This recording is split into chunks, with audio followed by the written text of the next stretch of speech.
It'll never work. You right. Name the last time it worked. It kind of really don't. That's what I'm saying. One way or another is gonna go left. Sometimes it be too much. And I just be like, what the fuck? I was just watching on TikTok earlier. This girl was with her. She was playing this game with her dude. She said, "No matter what I ask you, or no matter what I say, you can't get mad. No matter what you say to me, I can't get mad. And we go back and forth, right?" She's like, "You can't get mad. I can't get mad." He said, "No." She was like, "No." He was like, "You sure?" He's like, "No, we good. Bet." So she busts out like something like,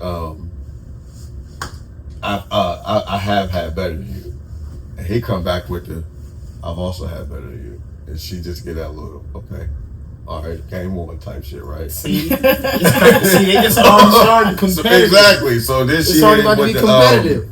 You're not as good at basketball as you really think you are. And he hit her with the. This fight works. Hold on, he hit her with the. You lost me right there. I lost right there. I really like white girls. She getting tight now, like she gritting her teeth. Tight too, my jumper nice. I like white girls. They my jumper nice. They love my jumper.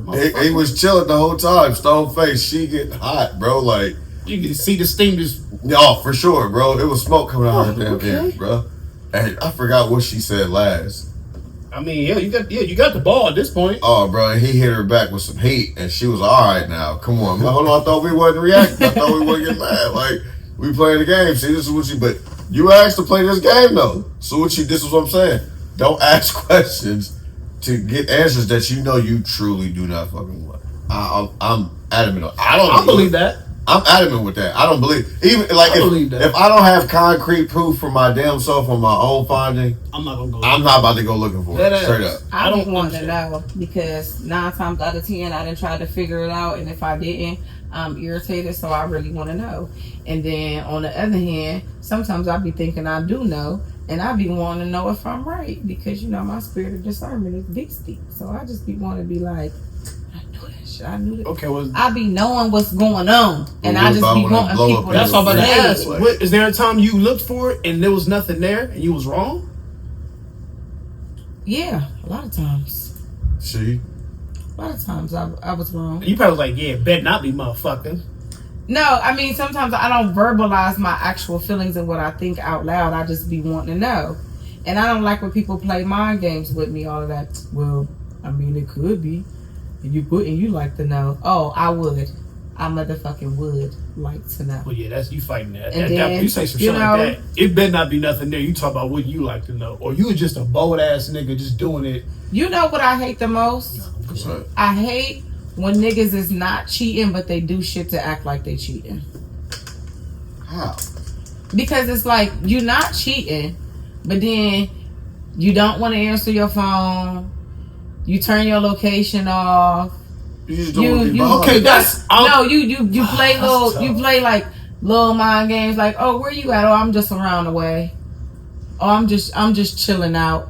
Like, why you gotta be doing all of that? Why you can't just be like, babe, I ran to the store. What if I'm really at home? Or you would just leave randomly and don't say you leaving or going nowhere, and then I'll call your phone, you don't answer. Then I call a couple times and you really don't answer. And it's like, what if I'm taking a nap? That's weird. You ain't taking a nap if you just motherfucking left and you live here. Well, that's nice. But my thing is, then the whole time, you really ain't doing it. That nigga running play. But that's my thing. It's like whole time, you really not. He was flipping plays, bro. Whole time you really not doing shit. Swerves. You doing that man's business. I went to dating with my friends. Why the fuck you ain't just say you was going to dating? Because you can't tell too many people when you out here busting swerve. You know what? I'm listening. But then the thing is, it's like, go ahead. Don't you really not even doing nothing though? And then it's like, but you would rather just sit here and make it act like and make it seem like you is. Okay. I hate that. Okay, it's all in how you perceive it. I don't know if that's what they acting like. Because if I'm being honest, I do know. Men do go through periods of just inexplicable isolation. Me, I'm like that. Like we have to gather ourselves and give ourselves some type of direction because we see everything that y'all say on social media. We see everything that y'all say about niggas in person, and we do internalize that because deep down inside, men do want to please and get along with women. So in one way or another, even if it's some harebrained shit, we try to meet it in the middle. But we can't say nothing to y'all about that because it sounds like complaining, and then we get judged all over again. And it's very few of us with circles that we can confide within and help each other figure it out. Yeah. So you isolate yourself, you gather yourself, and you just absorb what you need to help you compartmentalize it and find yourself some direction. All right, well, boom, I'm cool now. This is how I'm about to go attack all that. And until further notice, we good. Yeah, I had explained that before. Yeah, that's really what it is. Sometimes I like being isolated. I'm a person that's receptive of that type of information. If you need fucking space, just say you need space. The problem is, in many instances, but my thing is, men I need ain't to had understand, that safety to be able to do that. I need to understand what space looks like for you because number one, we're a team. We live together. We're raising kids together. So I need to know what space looks like for you. Like, does that mean that you need to go get a room? Does that mean that you need to just go to the bar? You need to be sitting in your car? I need to go to the gym. Like, what does space look like for you? And my thing is, it's like I said, I'm all for a person trying to figure it out, lost, even trying to find space for themselves. I'm okay with that. But the lack of communication, I cannot handle because I am a very communicative person and I'm also a very prioritized person. So I need to know next steps. So I need to know, like, if you're going to take time and you're going to have space, that means I need to be more available to other things within the household so that I can allow you to have that. So if you don't communicate that with me, then now I'm just looking like you fucking abandoning me every chance I look up and you just gone and you're not answering, you're not doing this, and I don't want to think you cheating, but at the same time it's like, what the fuck is going on here? Okay, I get like every time I look up, I get what you're saying. You didn't just fucking appeared, and I'm just like, damn. I ain't gonna hold you, because I'll say it like this, because you're absolutely right. And looking at it from my angle, I've been single for a long time. You know what I'm saying? So I've had like periods of being single, and I'm just used to going as I please. I don't have to answer nobody. I don't have to tell nobody what I'm doing. So it does take me a minute when I'm in a relationship to get acclimated to that. So it's been times I've had to be like, I just want to go to the gym. Like, I go to the gym every like Saturday morning. And there's been times where I didn't tell where exactly I was going. I just get up and fucking go. So, but I can understand for your angle, like now that you're with somebody, okay, let me at least check in. Yeah, like let you know, hey babe, I'm about to go to the gym for a little bit. I'll be back. You know what I'm saying? But it honestly took me a minute to understand that, because at first I'm like, well, I gotta tell you where the fuck I'm going. I'm a grown ass man. You ain't my mom. But I'm like, you are my partner though. And I probably would feel away if you just got up and bounced, but I'm looking like maybe you need that space too, just like I do. But I get what you're saying though, because like I said, it took me some time to get acclimated to that. I think the biggest thing is that with me is safety. You know, I don't give a fuck what you doing in the world, but just let me know you're breathing. You know, you as a black man in a community and you going to the bar, you doing whatever you're doing, but you're out in the world, period, where anything can happen. You can get pulled over. Anything can fucking happen. And my biggest thing is just always safety. Like, check in and just let me know that you're breathing. If you need a second, that's cool. Just be like, babe, I needed a minute. All right. But thanks for letting me know that you're breathing. Thanks for you know, and it's like niggas like that, I be feeling like I need your location because because you don't like to answer the phone. You could be dead or something, and it's like, what? Why you just can't pick the fucking phone up and say, hey? And I'm not gonna bother you no more after that. But it's like niggas like that, I need your location because I can't I'll admit that. Because like I'll admit that. At points I'm like, I low key like the fact my lady got my location, and there's other points I'm like, oh my god, I have to use the system. I fucking hate it, bro. I've had the system used against me. No, I'm not doing nothing, man. This is just where I am. Like, you know how many times I woken up from a nap to some bullshit? Like, yeah, like, who be a good nap too? I'll be like, what the fuck you got? What you doing? What's going on? I'm like, people text that? Yes. No, I'd be pulling up. That too. That get annoying too. No, that's too. I say this. There's times where I fell asleep and woke up and they was right there.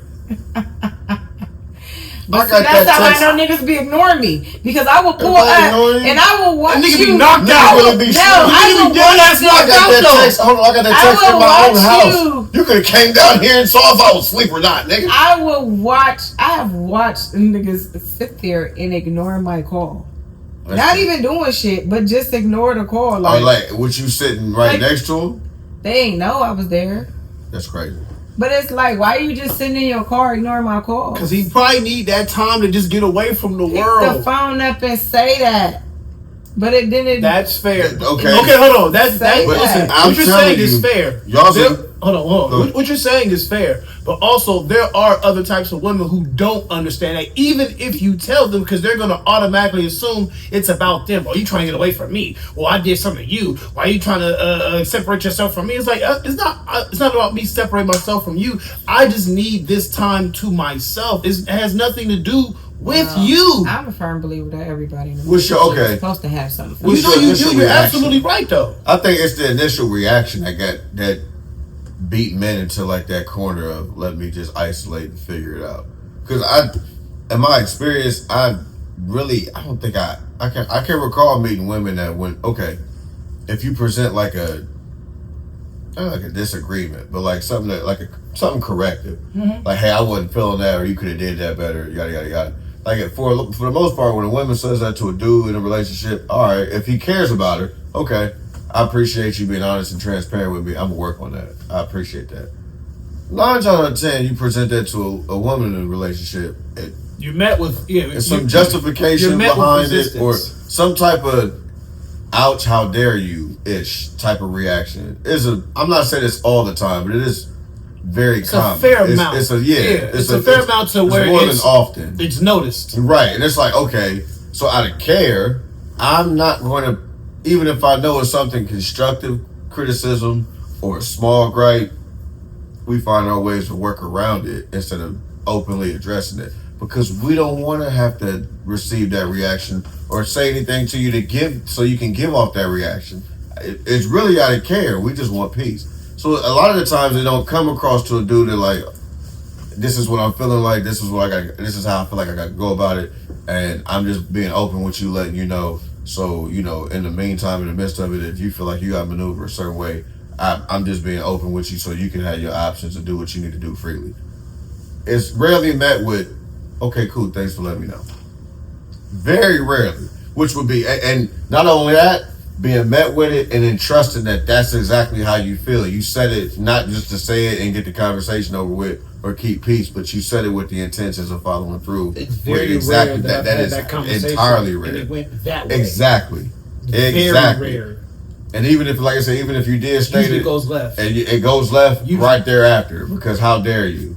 Like, it's just weird. I feel like sometimes it goes left because of the time that's passed, because a lot of times women don't react until we get to a point of, okay, this is happening way too often now, I'm kind of fed up with it.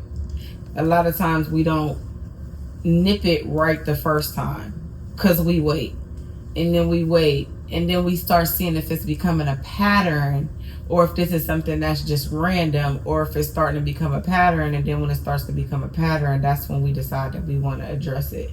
But sometimes, that's why I say, like, sometimes it be too late, because then it becomes a defensive thing, because like you said before, sometimes that time is spent trying to figure out where that space is going, like where they're finding that space. You might be at the bar, you might be at this place, you might be at this place. The whole time you're just trying to find a space that's comfortable for you. You might be at the gym or whatever, but sometimes men are taking time to figure that out. And when we present it to you, we come from a space of, like you said, okay, this is a pattern. I've been noticing you doing this way too often. Like, what's going on? And sometimes y'all don't even know. Y'all can't even verbalize it. Y'all don't even really know what's going on. All you know is that you need space. So it's like where it becomes a badgering. It becomes a badgering thing, because we have all of these questions that you don't have the answer to yet. So then it just comes out to be, well, I just need some space. And we're like, well, what do you need space from? You need space from me, you need space from the kids, you need space from life. And you're like, I need space from all of it. Yeah. So what is space? Like, where are you going? What are you doing? Like, and you don't even fucking know. I'm doing everything. I'm over here, I'm over there, I'm up here, I'm up there. But that doesn't sound like clarity to us. That doesn't sound like a plan. That doesn't sound like help. It's just like, what the fuck is space? Yeah, and then you also have to realize that a lot of women have abandonment issues. So space to us looks like cheating. Space to us looks like, oh, so you're trying to leave for a little while and leave me here by myself and then come back when you figure your shit out like all other niggas have done. So it's like space looks different for certain people, but when you can't verbalize what space even looks like to be able to help give a person clarity, it creates that conflict to where somebody always ends up getting upset and somebody always ends up shutting down. Yes. And then there's no resolution. Like distrust. That's good. Yeah. No, you're right. And then now niggas really need space. Yeah. You got, because when you sit back and think about it, dog, you got to be like an 8-legged assassin or something to be a man. You gotta be able to wear so many. You gotta be able to do so much different stuff very well at one time, in the right time at that. Right. And that shit, man, this shit's exhausting, bro. It is, bro. Like, bro, that shit's so difficult sometimes, fam. And you just be having to sit back and realize, but you realize when you pull effort out of that sometimes and try to take a breather, something falls by the wayside. It might be a little bit detrimental, and then you wear that like, oh man, damn, that was really my fault that crumbled.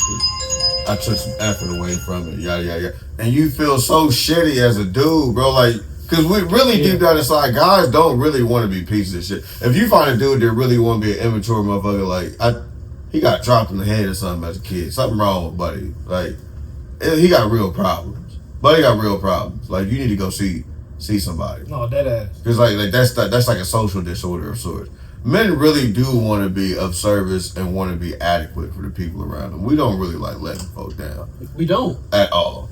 But at the same time, we need that time to function, and we do need that time to ourselves. And like you said, there's not a lot of times where that is vocalized, especially in the beginning. I feel like now, knowing, like, looking back, something like that should be vocalized in the beginning of a relationship. But again, if you don't know exactly what you're doing in that time or whatever, and she doesn't know, I can see how that causes conflict. And you're just like, I just need to find my place in the world. Like, I have so much going on. I have us, I have our kids, I have the job, I'm paying bills. Like, in all of that, I do need a little bit of space for myself, and it has nothing to do with you. And I'm not saying that out of disrespect. It's just like, babe, I just need the time to breathe. Like, hell, maybe I need to go, if y'all are not living together, hey, maybe I need to go home and take a nap. Nobody's there. Maybe I just need to go to my house and lay in my bed for a little bit, because I've been over here for weeks at a time. No, maybe I just need to go back to my crib and just take a nap, or just be in my own space for a second, so I can just, you know what I'm saying, I don't have to focus on everything. Or like me, I need to go to the gym for a few hours. I need to,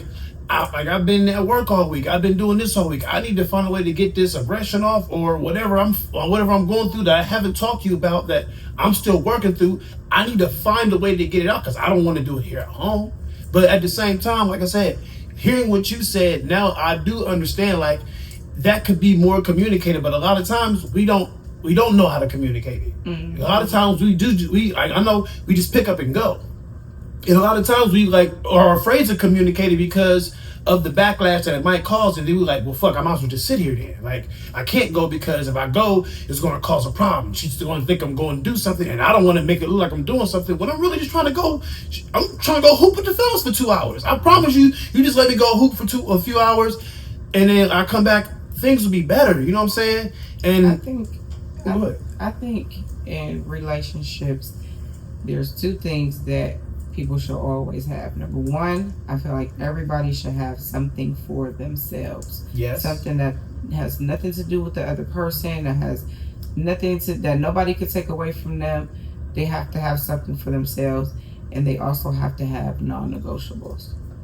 Things that are just non-negotiable in your life. Things that you just will not sacrifice, that will be for the greater. And I feel like if people people, I feel like when you got somebody in a relationship that got things going on, and then you got somebody in a relationship that don't got nothing going on, I feel like it creates more tension, even some jealousy, even some competition, because it's like, well, you always get to go with your friends. You have the gym. You get all these things where you get to go and spend time with yourself, and then here I am with just nothing. And I think that creates a little conflict in relationships sometimes, because I think everybody should just have something for themselves. I don't think anybody should just only have to be a parent, should just only have to do all of these things. That everybody should be able to have some space to be able to go, and that should be able to be communicated. And then you should also have non-negotiables, like, I will not sacrifice my basketball day. This is what I do. This is what I need. If you want our relationship to still be good, I need this. It's just like a woman in her nail appointments. I will not sacrifice my nail appointment. I will not sacrifice getting my hair done. This is what I need to feel sane. This is what I need to feel like I got a little piece of me that's to myself. I got a self-care day. On Wednesdays, everybody in my life know, fuck you. My kids eat what they want. They do what they want. They get to, mommy, what is today? Wednesday. Oh, it's your self-care day. See you tomorrow. Bye. Yeah, you know what? Everybody should have something. I would whether take it's that. a day, whether it's a moment, whether it's an outing, everybody should have something that is for themselves that is non-negotiable. I will not sacrifice this for nothing. Good. Get out. No, but exactly though. It's Exactly. good to see what the house feel like without you in it for a change. Right. No, seriously. Like, No, I know what the house feel saying. like without the kids in it. You know what the house feel like without me in it, because I'm out and about. I just like to know what the house feel like without miss you you in for a it. little bit. You know what I mean? Like, Yeah. this is what it feel like to be alone in the house. All right, cool. This ain't too bad. You know what I mean? You don't get that too often, though. But like, you know what I'm saying? Like, bro, we good. You feel me? I ain't got to pick up nothing right now. We good. That's why communication is so important, because a lot of times you get the woman who stays at home and always figures it out so that the men can go out and have their day and be on the game and do all of that. But it's not too often that you have men that will reciprocate that, so that a woman can go out. They can have their day. You don't get a lot of people that, all right, babe, I got homework for the night. I got this for the night. You go ahead and you go have your day. I kind of force it on my family, because I be like, I'm leaving and y'all gonna have to figure it out regardless. I don't know who gonna help y'all figure it out. At teamwork, make the dream work. Hey, you the oldest, make sure the youngest do her reading. Hey, you good at math, make sure you help with the math. Peace out. I'll see y'all later. I'll be back. Don't wait up for me. Yeah, You know, like, don't wait up for me. Real quick before you ask, I'm cool with that, because I would want that time to myself. So I'm definitely down to, like, you want to go out with your friends and we got kids or something like that. Give me my kids, bye. Get the fuck on. We know you love your kids. I'm just saying, have a blast. Go have fun. I want you to. I'm never going to take that away from you. You want that nail appointment? Shit, go ahead, do what you got to do. You know, you want to hang with your friends? You want to do this? I'm never going to take that away from you, because that's going to come in turn. So for when I want to go to the gym, or when I want to just come home and chill at my own place, or if I want to go hang with my homeboys, like, you know, I'm not doing nothing crazy. You know exactly. I'll tell you exactly what I'm doing or whatever. I ain't got no problems doing that, because I know you're going to do that to me. If that's reciprocated, and like you said, if that's communicated between us, I have no qualms with that. Have a blast, because like you said, we all need our own thing. You know what I'm saying? Mm-hmm. You have your own thing, I got my own thing, and that's going to help us come back together. That's going to help us get our minds right, because we don't want to be under each other all motherfucking day. Okay, we have enough time for that. But at the same time, I'm still me, and you are still you. You know what I'm saying? You were you before I got here, and I was me before I got here. Yes, we are combining our lives together, but at the same time, we are still two different people. You know what I'm saying? So you should be able go get them nails done. Go have that day where you take care of yourself, and I get the kids, and I take care of everything else. You good, babe? Okay, cool. On Saturday, I'm gonna hoop with the boys for 2 hours. You good? Bet. That makes this shit work. I get what you're saying. Go ahead, Mike. I don't want to twist it or flip it away too much, but I be worried about. I see like insecurity be like a real big issue in relationships. Yes.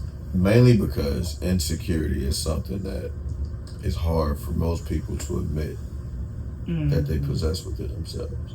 So, I feel like there are universal signs that can tell you if someone is truly insecure within themselves or not, right? But from a woman's perspective, or from a guy's perspective, what does that look like for y'all? So for me, it look like, for example, I say a woman is insecure, or I can notice an insecurity in a woman when she indirectly seeks validation, when she is a little bit too overly, what's the word I'm looking for? A little overly protective, or a little overly not guarded, but like in a private sense. Like, there's certain information you'll never let the world know that low key, who cares? You see what I'm saying? Everybody goes through it. So what makes you so special that you feel like you gotta hide it and safeguard it? Like, just little small stuff. Well, what does that look like from like a woman's perspective though? Like, what does that look like from a guy? Like, that nigga really insecure. I feel like insecurities are a lack of knowledge of self. I feel like you are insecure when you do not fully know who you are. So I feel like for a man, insecurities look exactly like that. A man who is who hasn't stepped into his kingdom, who still lacks the ability to provide, who still lacks the knowledge of what a man is in their own sense. So it's like, if a person was to ask you, what do you feel like the responsibilities of a man are, and you don't know, that is an insecurity to me, because it is a lack of knowledge of self. Like, you don't understand what you were put on this earth to do. You don't understand how to operate within a certain type of setting, like a relationship or a situation. So it's like, when I see two men arguing or having a disagreement, their reactions let you know, a lot of times you would feel like, oh, well, he walked away, he's a bitch ass nigga, or that nigga insecure, he don't know shit about himself, da da da da. One whole time he might just have the knowledge to foresee 10 steps down of how this situation could have went, and decided to walk away from it before it got to that point, not because of who the other person was, but because of who he is. See, a lot of the times we avoid fights because we know how far we could take it, because we know how far we will go. It don't got nothing to do with the other person. We know what we're capable of.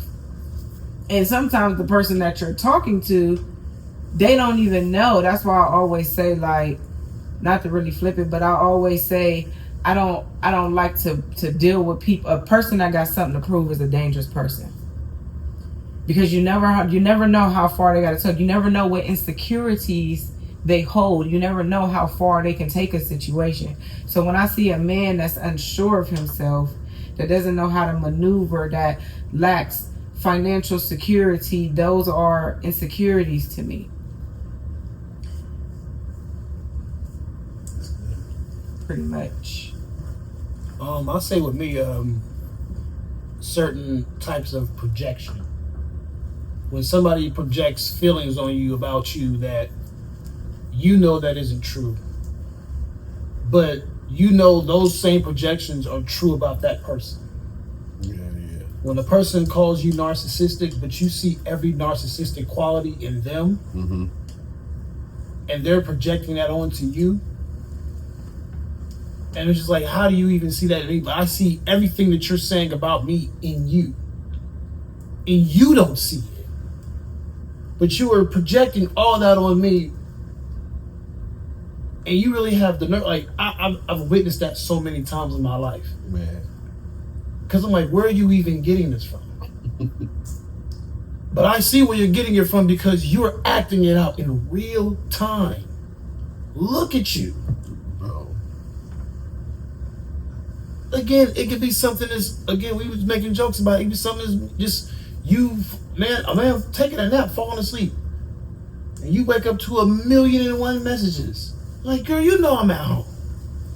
You know where I'm at. Okay, I may not have called you, but I'm going to call you when I wake up. My plan wasn't to, 9 times out of 10, my plan wasn't to fall asleep for a nap. Sometimes niggas just doze off. I'm known for dozing off. Oh, for sure. Oh my gosh, I got narcolepsy out the ass. Don't let me get too comfortable. If I'm tired and I lay too good, it's over. But you know, and it'd be a good 2 hour and a half. I wake up and be like, damn, what I do? Damn, now you don't love me no more? Damn, damn? You done messed up. I'm asleep. I'm FaceTime like. So when I was in therapy, I learned that when you go through situations, you have to verbalize what it is you feel like you see. So it's like when I talk to kids and when I listen to what they're talking, I always say, so what I heard was, so it's like a lot of times we've been given this word, like I said, insecurities, and we've all built our own definition of it. But a lot of times what we're seeing is not insecurities. It can be destruction. It can be lack of safety. It can be abandonment. And a lot of times, like you said, we project those onto people, and other people view them in different ways. And like you said, a lot of times we look at it as, like you said, projecting insecurities, but it can also be, like I said, a lack of safety. A lot of times a person will say something and you'll be like, that's not my life, that's actually your life. But some people will look at that like a cry for help, or this is the only way I know how to tell you I'm not safe. Like you said, you have some people that decide not to share certain parts of information, or they've been through things that we feel like is lighter, that's nothing, or everybody's went through that, but it was a different experience for them because it was their experience, right. And they might not even know how to verbalize that, nor have they ever been safe to. So it's like, it might seem like an insecurity because this is that word that they gave us to describe certain things. And it might seem like an insecurity because it's like, we feel like, hey, everybody been through that. Nigga, everybody been fucking homeless. Everybody slept on the floor, But it was a different experience for them. And just because we can verbalize it freely, because we all feel like we've been through it and we at that point of verbalizing everything that we've been through, it doesn't mean that they've reached that level of safety. So it's kind of like I said, it's like a word switch. And that's why I say when I think about insecurities, I think about lack of knowledge of yourself. Because it's like in a lot of ways we don't know ourselves, so we can't verbalize things about ourselves or talk about certain things that we went through or happened to us or whatever the case may be, because we haven't reached that point of self to be able to do that.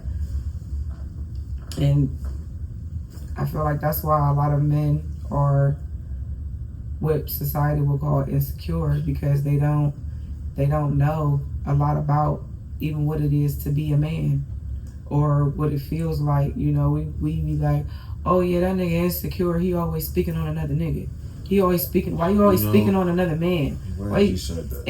And they be like, oh, you must be insecure, you always speaking on this man. Sometimes you might really just want to know what the fuck it is. That's the thing. I'm learning that. It was good for me to learn that the way I learned it. It takes the real issue with people trying to figure out what kind of man you are, if you're a real man or not. The problem with the word real man and real woman is it's still everybody's individual experience. Mm-hmm. I think the problem that we got wrapped up into is every male is going about being a man the way society told them to be a man.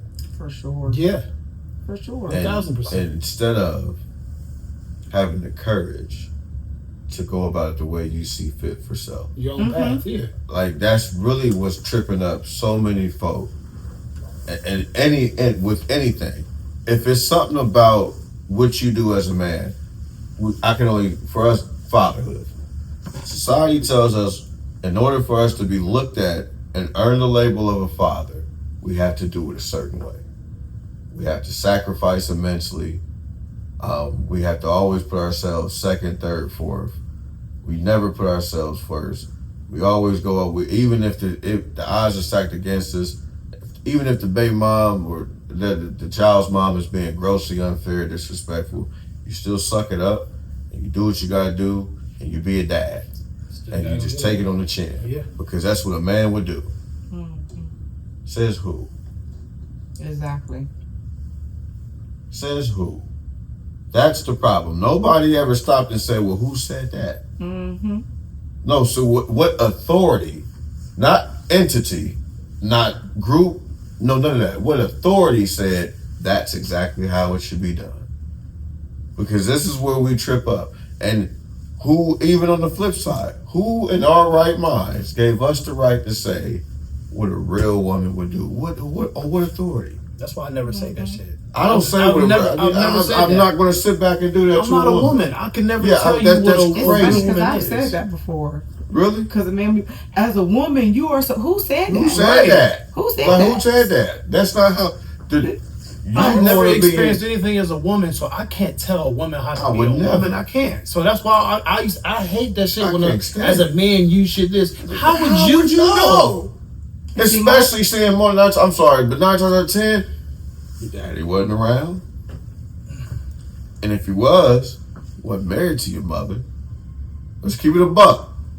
He probably wasn't rightfully married to your mom, so how would you know? You never had a real life depiction Where's your or example examples? of it. Right. Like, so how would you know?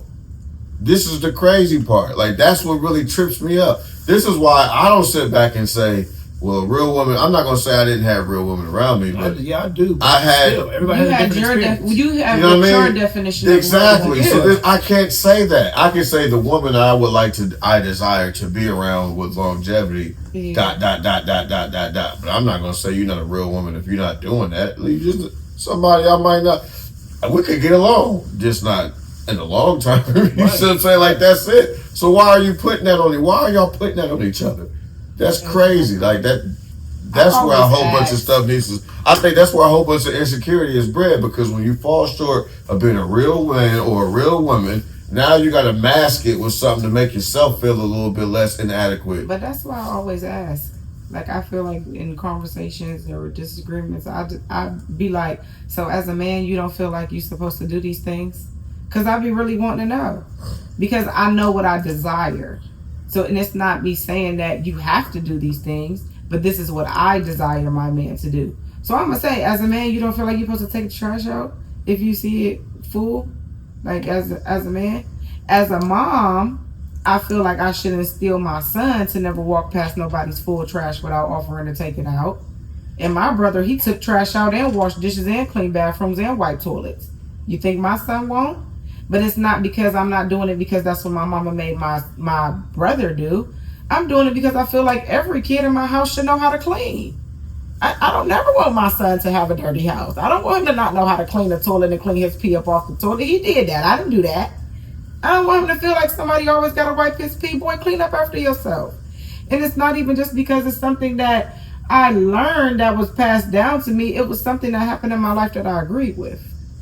That's why y'all need to read the book, The Four Agreements. I'm going to just say that. But it was just something that I agreed with. And that is what that book teaches you, is that life is not about what we learn or what we know. It's about what we decide to agree to.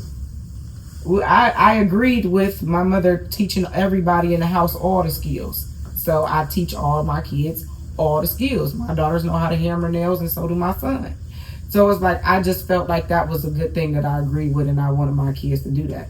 Do I agree that kids is not supposed to have choices? Hell no, I do believe they're supposed to have choices. That was something I did not choose to agree to. I do not agree with a lot of things. And that's why I ask men all the time, like, do you feel like, as a man, you should be doing this?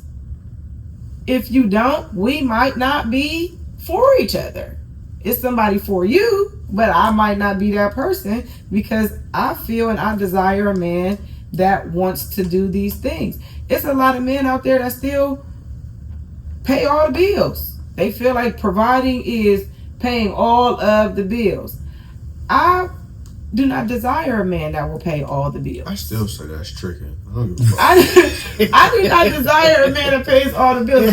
But I I'm desire being a dead ass man that serious, bro. is Like, y'all call me financially crazy. That's stable. still tricking, bro. I desire a man that is financially stable and will contribute to the household how we agree he will contribute to the I'm household. okay with that. Yeah, that's. I'm not coming in. Would you coming in to my son? I need a husband. I need a husband that's gonna pay all my bills and all of this other stuff. Like, I'm cool with paying for. I leave the tip, so I'm cool with paying for some stuff. You know, I teach me some financial literacy, but it's gotta be. We have to agree on it, and if we agree on it, then I expect you to hold up to that part of the agreement. If you ain't one of the men that feel like you gotta hold up to that part of the agreement after we agree, then we ain't meant for each other. That's fair. But I do ask all the time. I would say, well, you don't feel like as a man you're supposed to do that? I probably say it just like that too. See, and it probably was like, I'm like, okay, because I'm like, well, as an A man or as my man? As a man, period. Okay, all right. As a man, period. I mean, because then the next step is, do you feel like that's something that you could change for this relationship? Okay. Because 9 times out of 10, if you don't feel like you're supposed to do it, period, as a man, then that means you're not going to do it in any setting. With me, the next person, the next person, and the next person. I know. I think it's a difference So it's between not wanting to do it as a man. I don't feel like I should do that as a man, but I'm not unwilling to do it in general. Yeah. I don't feel like that's a like, mark of my manhood. it but don't I have to am be a willing to non-negotiable, compromise. but it can be But something I am willing to compromise and meet you where you want to be Yeah, met. because some will say for like, your security and I've comfortability. never done that before, but it's not something It's that not I something won't I'm do. a stranger to, right? Yeah, right. it's not something that I can't I didn't tie that change. into my manhood. But there's some people, there are some men like, yeah, I don't give a fuck if you Beyonce. I'm never touching your feet. I'm never doing that. Yeah, and I'm the type of woman that desires my feet to be rubbed. We're not compatible. You know what I mean? Like, we're just not compatible. You got to get you somebody that don't care about stuff like that. I mean, I was going to say something, but it was inappropriate, so I'm not going to say that. No, because I was going to say, because some men like really like getting head. And it's like, there's some women that just is completely disgusted by it, won't do it, and you might... I'm just saying, for whatever reason, there are some women that's like, we don't even have to go in I'm not doing that. As a woman, like, and that might be that's why I said sometimes you have to have sometimes you have to have non-negotiables. It's like, if you don't do this, then I promise you I can't see us ever lasting. It's not something that I feel like I cannot go without. If you are a hoarder, we will never be together. Never. You are never. That's a non-negotiable for me. I will throw your shit away. That really does bother me. I will throw your shit away. If I see you don't actively use it over a period of time, I will sneak it out. I will give it away. We don't need it. It's in the way. No. So that's a non-negotiable for you? No head, you gotta be willing. Because the crazy thing is, I don't always want it all the time. I just like to know that you're willing to do it, and you're gonna be nasty. Like, if it ain't happening, if it ain't those two combinate, nah, bro, we really need to. I'm gonna be honest. I don't care for it that much. For real? Yeah. I mean, it's not that I don't like it. I don't mind you. I don't mind you. You ain't got to go down there for 10, 20, 15 minutes. Just warm it up for me. Warm the car up. And then I'm good. We can get the crack. But what if they don't even want to warm it up? I mean, I ain't tripping with that either. Honestly, I've been in situations where she didn't give it. That didn't really bother me. Oral is a part of sex. It just has to, one way or another, somewhere or another. I like giving it one side or another. It has to just be there. It do feel kind of pervish to always just go straight in. We're just getting straight there. We're just parking the car. No, bro, I don't. Nah, man, come on, man. Like, I'm not a piece of meat, bro. Like, damn, like, fucking. I mean, foreplay is a thing. Like, yeah, for real. Like, I'm one of them. You know what I mean? Like, I don't. It ain't got to. Golly, bro. It ain't got to be that all the time. That's not it.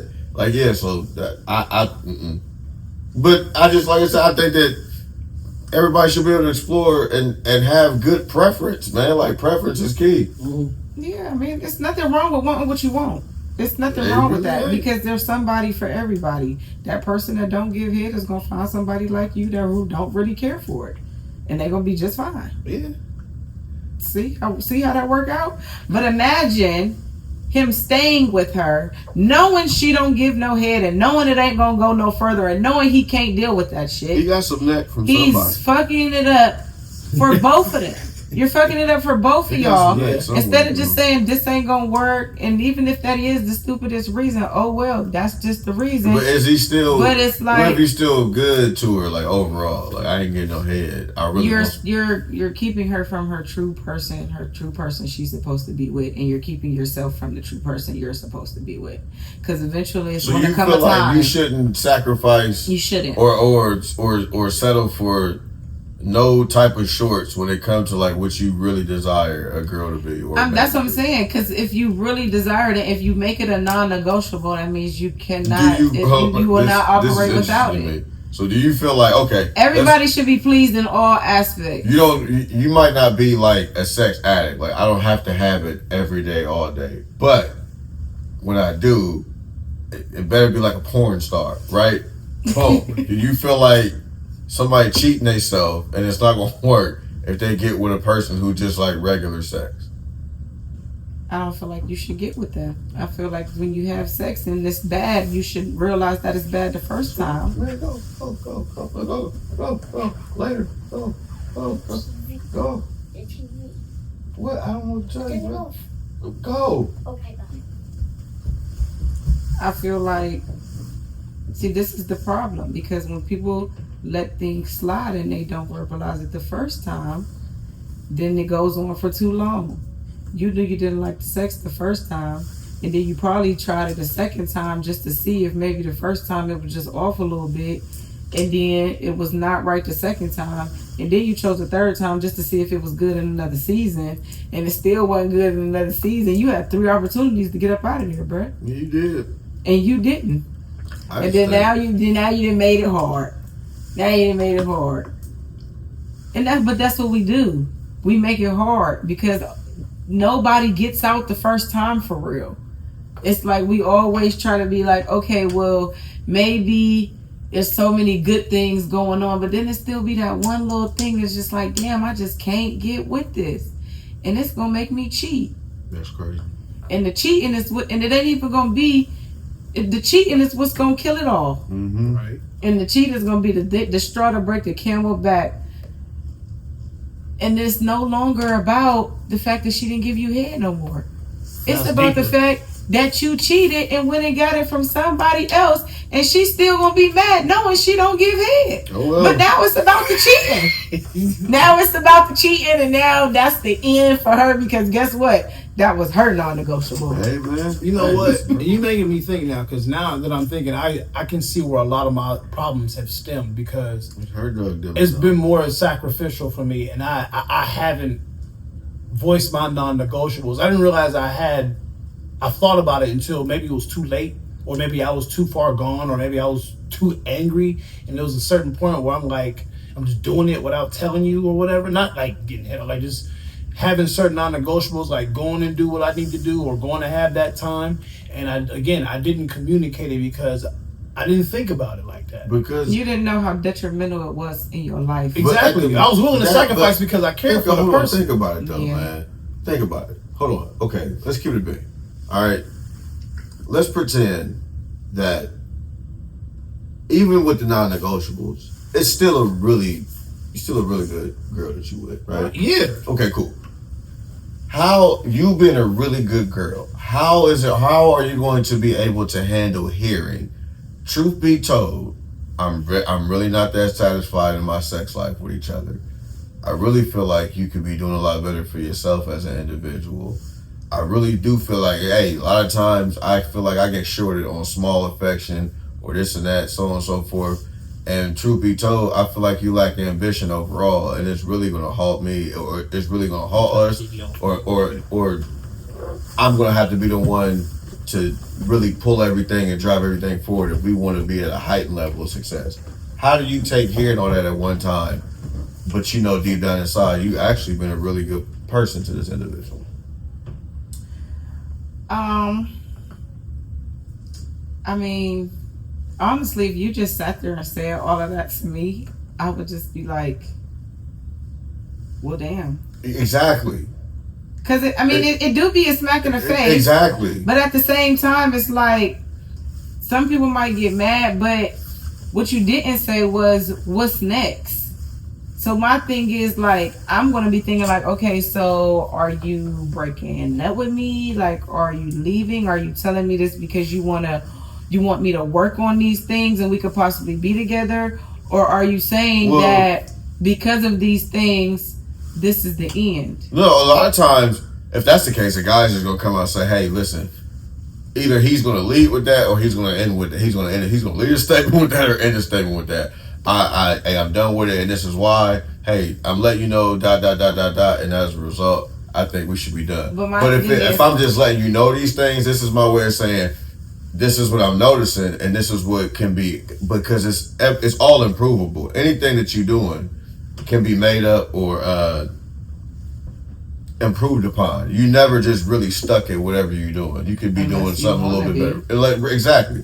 So a lot of the time it's a dude or a guy let you know, hey, this could be a little way better, or you could really put emphasis on being a little bit better in these areas. But I'm saying that you're, for whatever reason, going out of your way not to, and this might be an issue. So this is me being transparent and saying, hey, I'm not going nowhere, but this is what I would love to see be done a little bit better or a little bit differently. That's the part that we need to hear at the end, because it's like a lot of the times y'all will say it, but y'all not telling us why you're saying this, and it's like that's the part that we need to hear. That and I'm telling you these things because. Because I know that you can improve in these areas, and I want to be with you, and I want us to work, and I want us to grow together. Or I'm telling you this because I don't see it going any further, and this is where I'm gonna have to end it at. And that reaction will probably come from some, well, why are you telling me now? Because that's like my biggest thing. I don't like for things to just end abruptly. Like, don't watch me keep falling. Like, don't keep. And that's what I'm saying. Don't keep. And that's what I'm saying, sometimes people do tell you things and you just choose to see it another way or believe it differently. And that's your fault. Like, that's totally your fault. That's your fault. You have to take your own, accountability. If I know I've told you this plenty times, and now we're at the point to where we're breaking up, and you sit here and act like you ain't know what was going on this whole time, that's a you thing. Mm-hmm. Because I probably can go back and tell you each time I told you and verbalized it to you. But, it's a double-headed sword. But my thing is, like, I feel like as long as there's always honesty, then it's not too much more you can do with that. It's like you're being honest, and I can be mad at what you're saying, but can I really be? Like, you're being honest. Those are your true feelings. The crazy point is, okay, so I got you to elaborate. Yeah, a guy will elaborate and be transparent, but still, often, even after you say, "Hey, I'm not going nowhere. This is just stuff that I would love to see be done differently or improved upon," it still gets justified with, "Oh, but I never." How dare you have a complaint of any sort when I know I'm still being a great individual towards you? Okay, I think that's customary. Like, if homeless people are nice, you see what I'm saying? Like, you have to be.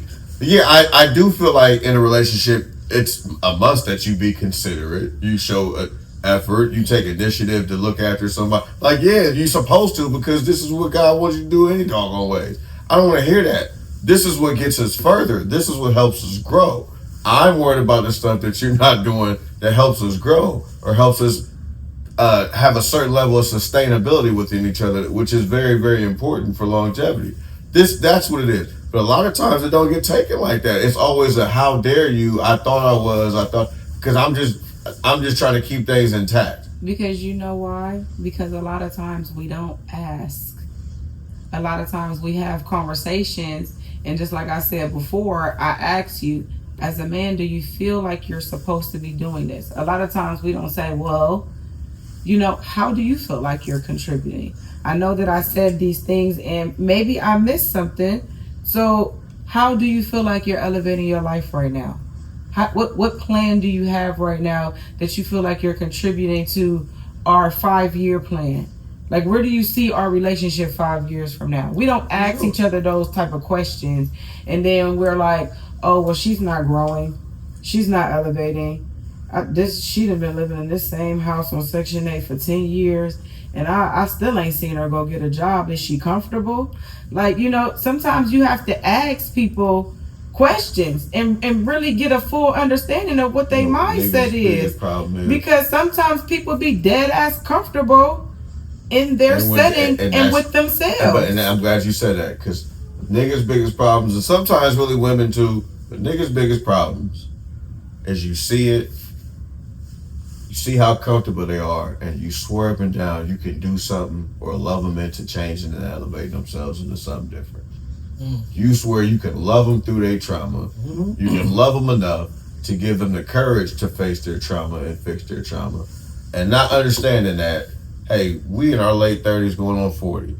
If they ain't did it on their own accord now, that's what I'm going to say. What makes you think you super Cupid to be able to and make them do it because you love them so much?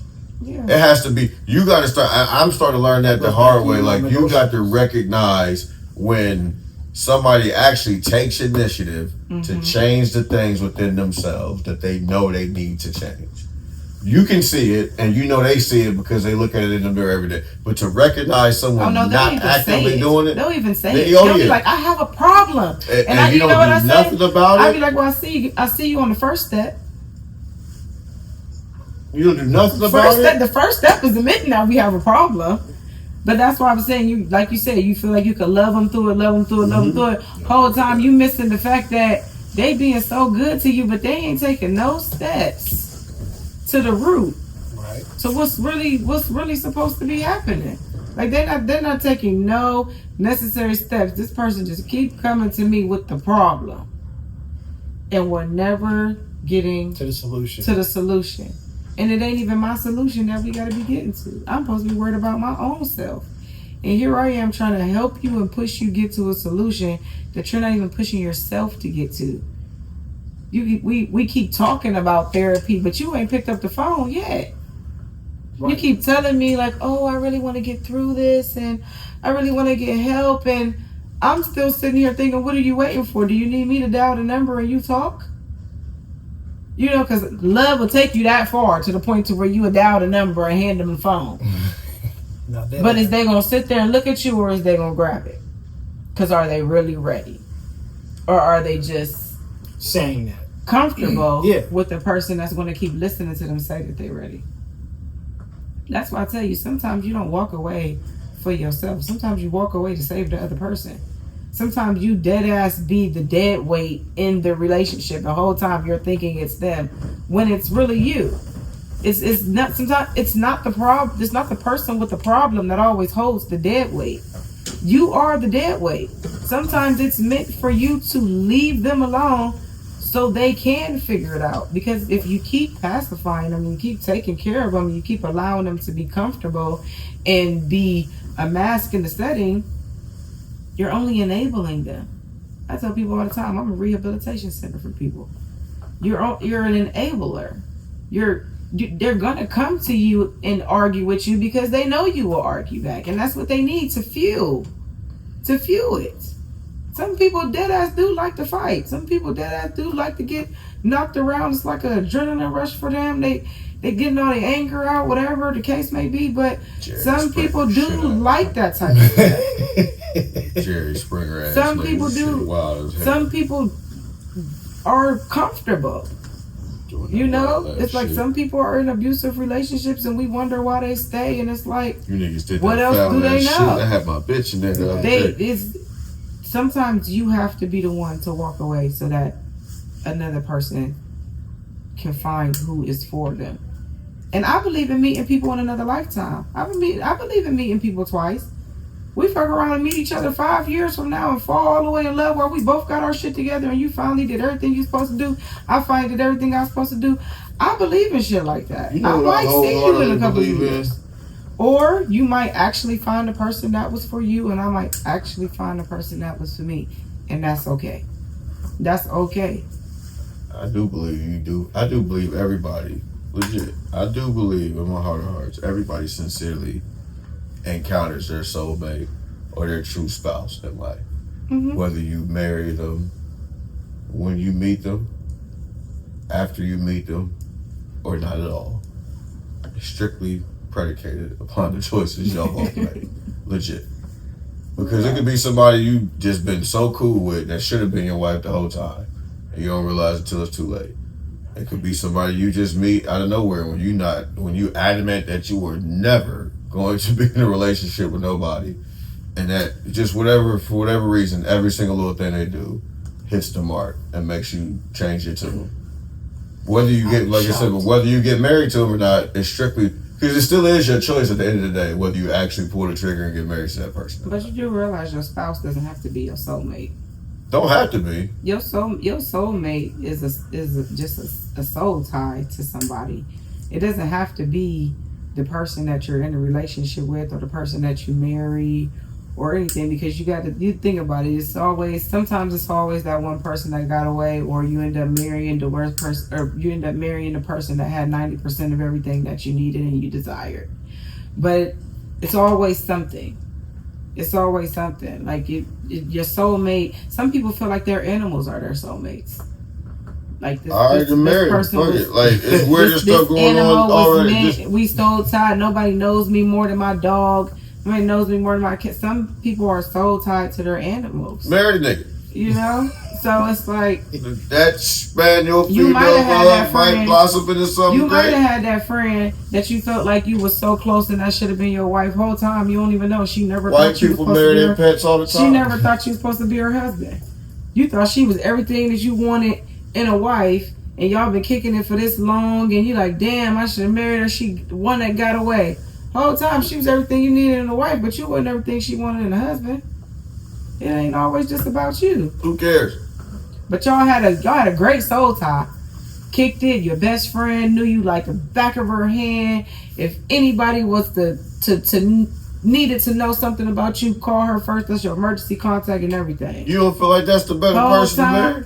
You might feel like she was the better person to marry, but she might have been. That's like me. Well, that's why I tell people all the time. That's why I tell people all the time. I got male I just friends, think it's the better and people choice. don't understand why I never got in a relationship with my male friends. Yeah. Because I know them niggas, and I would never be in a relationship, and that's why they always was friends. I probably had some male friends in my day that was like, dang, you know what, me?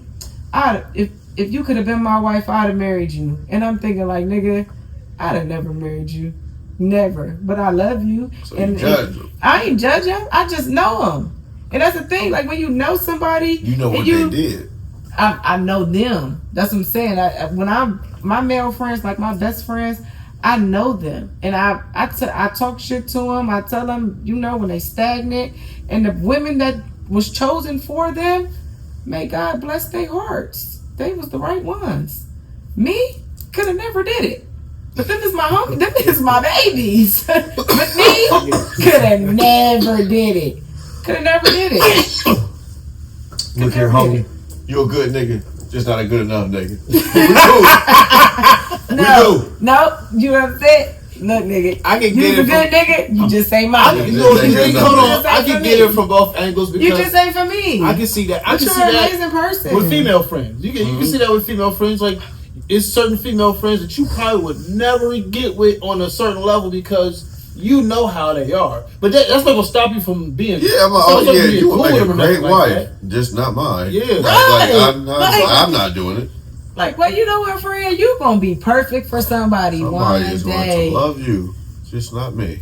Right. I feel it. But guess what? I'm in a hospital bed. Call my best friend. Call Siri. Call my best friend. Cause you know, on the flip side, that's that friend that answered that phone at 3 a.m. Ain't nothing wrong with it though. No. Oh, that's some sense. So it would. Put a lighter in though. Bottom line, everybody got somebody for them in this world. Yeah, for sure. And when you keep trying till you find them. They're gonna. I'm telling you come across them in life, bro. I promise you do. I'm cool. I mean, like I said, but you know what? It's also nothing wrong with taking a break and actually getting yourself prepared for that person to find you. I ain't gonna beat nothing you, bro. wrong with that. I wouldn't call it that. I just want to be prepared for myself. Yeah, but I'm saying that's what I'm saying. You have to be prepared for yourself before you can be good for anybody else. So it's like it's okay to take that time and be like, all right, I'm on a whole journey of me. Cause fuck it, the life that I want to live now, I couldn't even deal with my own bitches. I'm really adamant on these next. Like I really feel it in my heart. These next 3 years is supposed to be all about Mike. Pour into yourself. Give it all to yourself. Every single piece of effort, energy that you done gave everybody around you. Take them next 3 years and give it all back to your damn self. Because in the end of it, where you gonna be in them 3 years, you don't have to worry about sapping nobody sapping all your energy. Cause you just gonna be so far up, there's not gonna be no such thing, bro. If I can just put the effort and energy into myself that I've been able to put into everything else, I've been Gucci by now. But now I'm just adamant on having the courage to actually go do it, bro. Like, it's no more like when the time is right or when the money's right, when this and that. No, some things you just gotta get up and go do. Right. I was just watching, shout out Deion Cole, Mike Epps. I was just watching Deion Cole's interview with Mike Epps. And, you know, Mike Epps like, look, Deion was a person that brought me to the stage on my first little stand-up joint, little competition in Indianapolis. He introduced me, and look at where we at now. He said, how'd you come out here, Deion? When did you come out here? He said, I came out here in about, like, 1990 something. He said, what'd you have when you came out here? I ain't had nothing but $5,000 on me, and such and such, such, such. And then here I am. Mike Epps. I had $1,500 on me. That's it. I slept on Red Grant's floor for X amount of months and came up. Yeah, okay. If that's what it take. Yeah. If that's what it take, because I'm about sick and tired of feeling like I did just enough to be okay, but I didn't do enough to get it all done. I did just enough to be looked at. I love my dad. My dad is good. You see what I'm saying? I got a good dad. I can depend on my dad. Right. But I want to be able to do enough to where, like, all I need is my dad for real. My dad always got it. My dad always gonna be able to look after me. My dad always gonna. Even if I don't call my mom, I know my dad got whatever. Even if I don't have to call, even if mom ain't around, my dad got whatever. Dad cool, whatever. And even when dad gone, dad left me something because dad was making sure I had whatever. You see what I'm saying? That's really all I truly care about right now in life. I don't care about nothing else. Straight up and down. If I get married within the process, great. But now I'm starting to realize if I don't do it, nobody else is. Legit. I think women just need to really start understanding what it is to have a legacy. Like what it really truly means to have a legacy. And it's like, what will you leave your kids behind? What is the point of having babies? To just take care of them for the rest of their damn life and that's it? You don't want to leave them nothing. Half the time you ain't got the knowledge to give them. So it's like, what are you really setting your kids up for? That's what I'm saying. What is it? What's it life? It's like, what does it really means to have a legacy? Men are the reason the world goes around for real. Women keep it together, but we don't have babies without y'all. I mean, in technology now we can, but it's still a sperm from somebody somewhere, some man having a baby. But it's like it's the legacies. The legacy. I get excited when me and my family have babies. I'll be like, I hope it's a boy. Who's in the league now? Who's in the league to have a baby now? Because that name goes, it just keeps going and going and going and going and going and going and going. But it's like, at some point, you're going to become the ancestor. What is your story going to be? What did your ancestors leave behind? We ain't really get too much of nothing but freedom from our ancestors. I look at it like a relay, basically. Like, but it's like you got passing that baton on. Like I want you to go further than I did. You want to be able to leave something something. Like whatever I didn't do, I want my kids to be able to do. I want them to have the advantages that I didn't have. I want them to be better than me. I want my son to be better. I want all three of my sons to be better than I ever could be. I want my daughter to be the best thing in the world. Like that is, to me, that is one of my ultimate legacies. Is I want to be able to get you to where you are, to get you basically to where you don't need me no more. Because when that time comes and I'm not here no more, you have the knowledge, you have the wherewithal. You know what I'm saying? Like, it's crazy. Like somebody said, like, the people we live the most for is the people that we're raising, and we're raising them to do without us at a certain point. Yeah, that's the goal. The same people we can't live without is the same people we're training to live without us. Mm-hmm. And I'm starting to understand, going to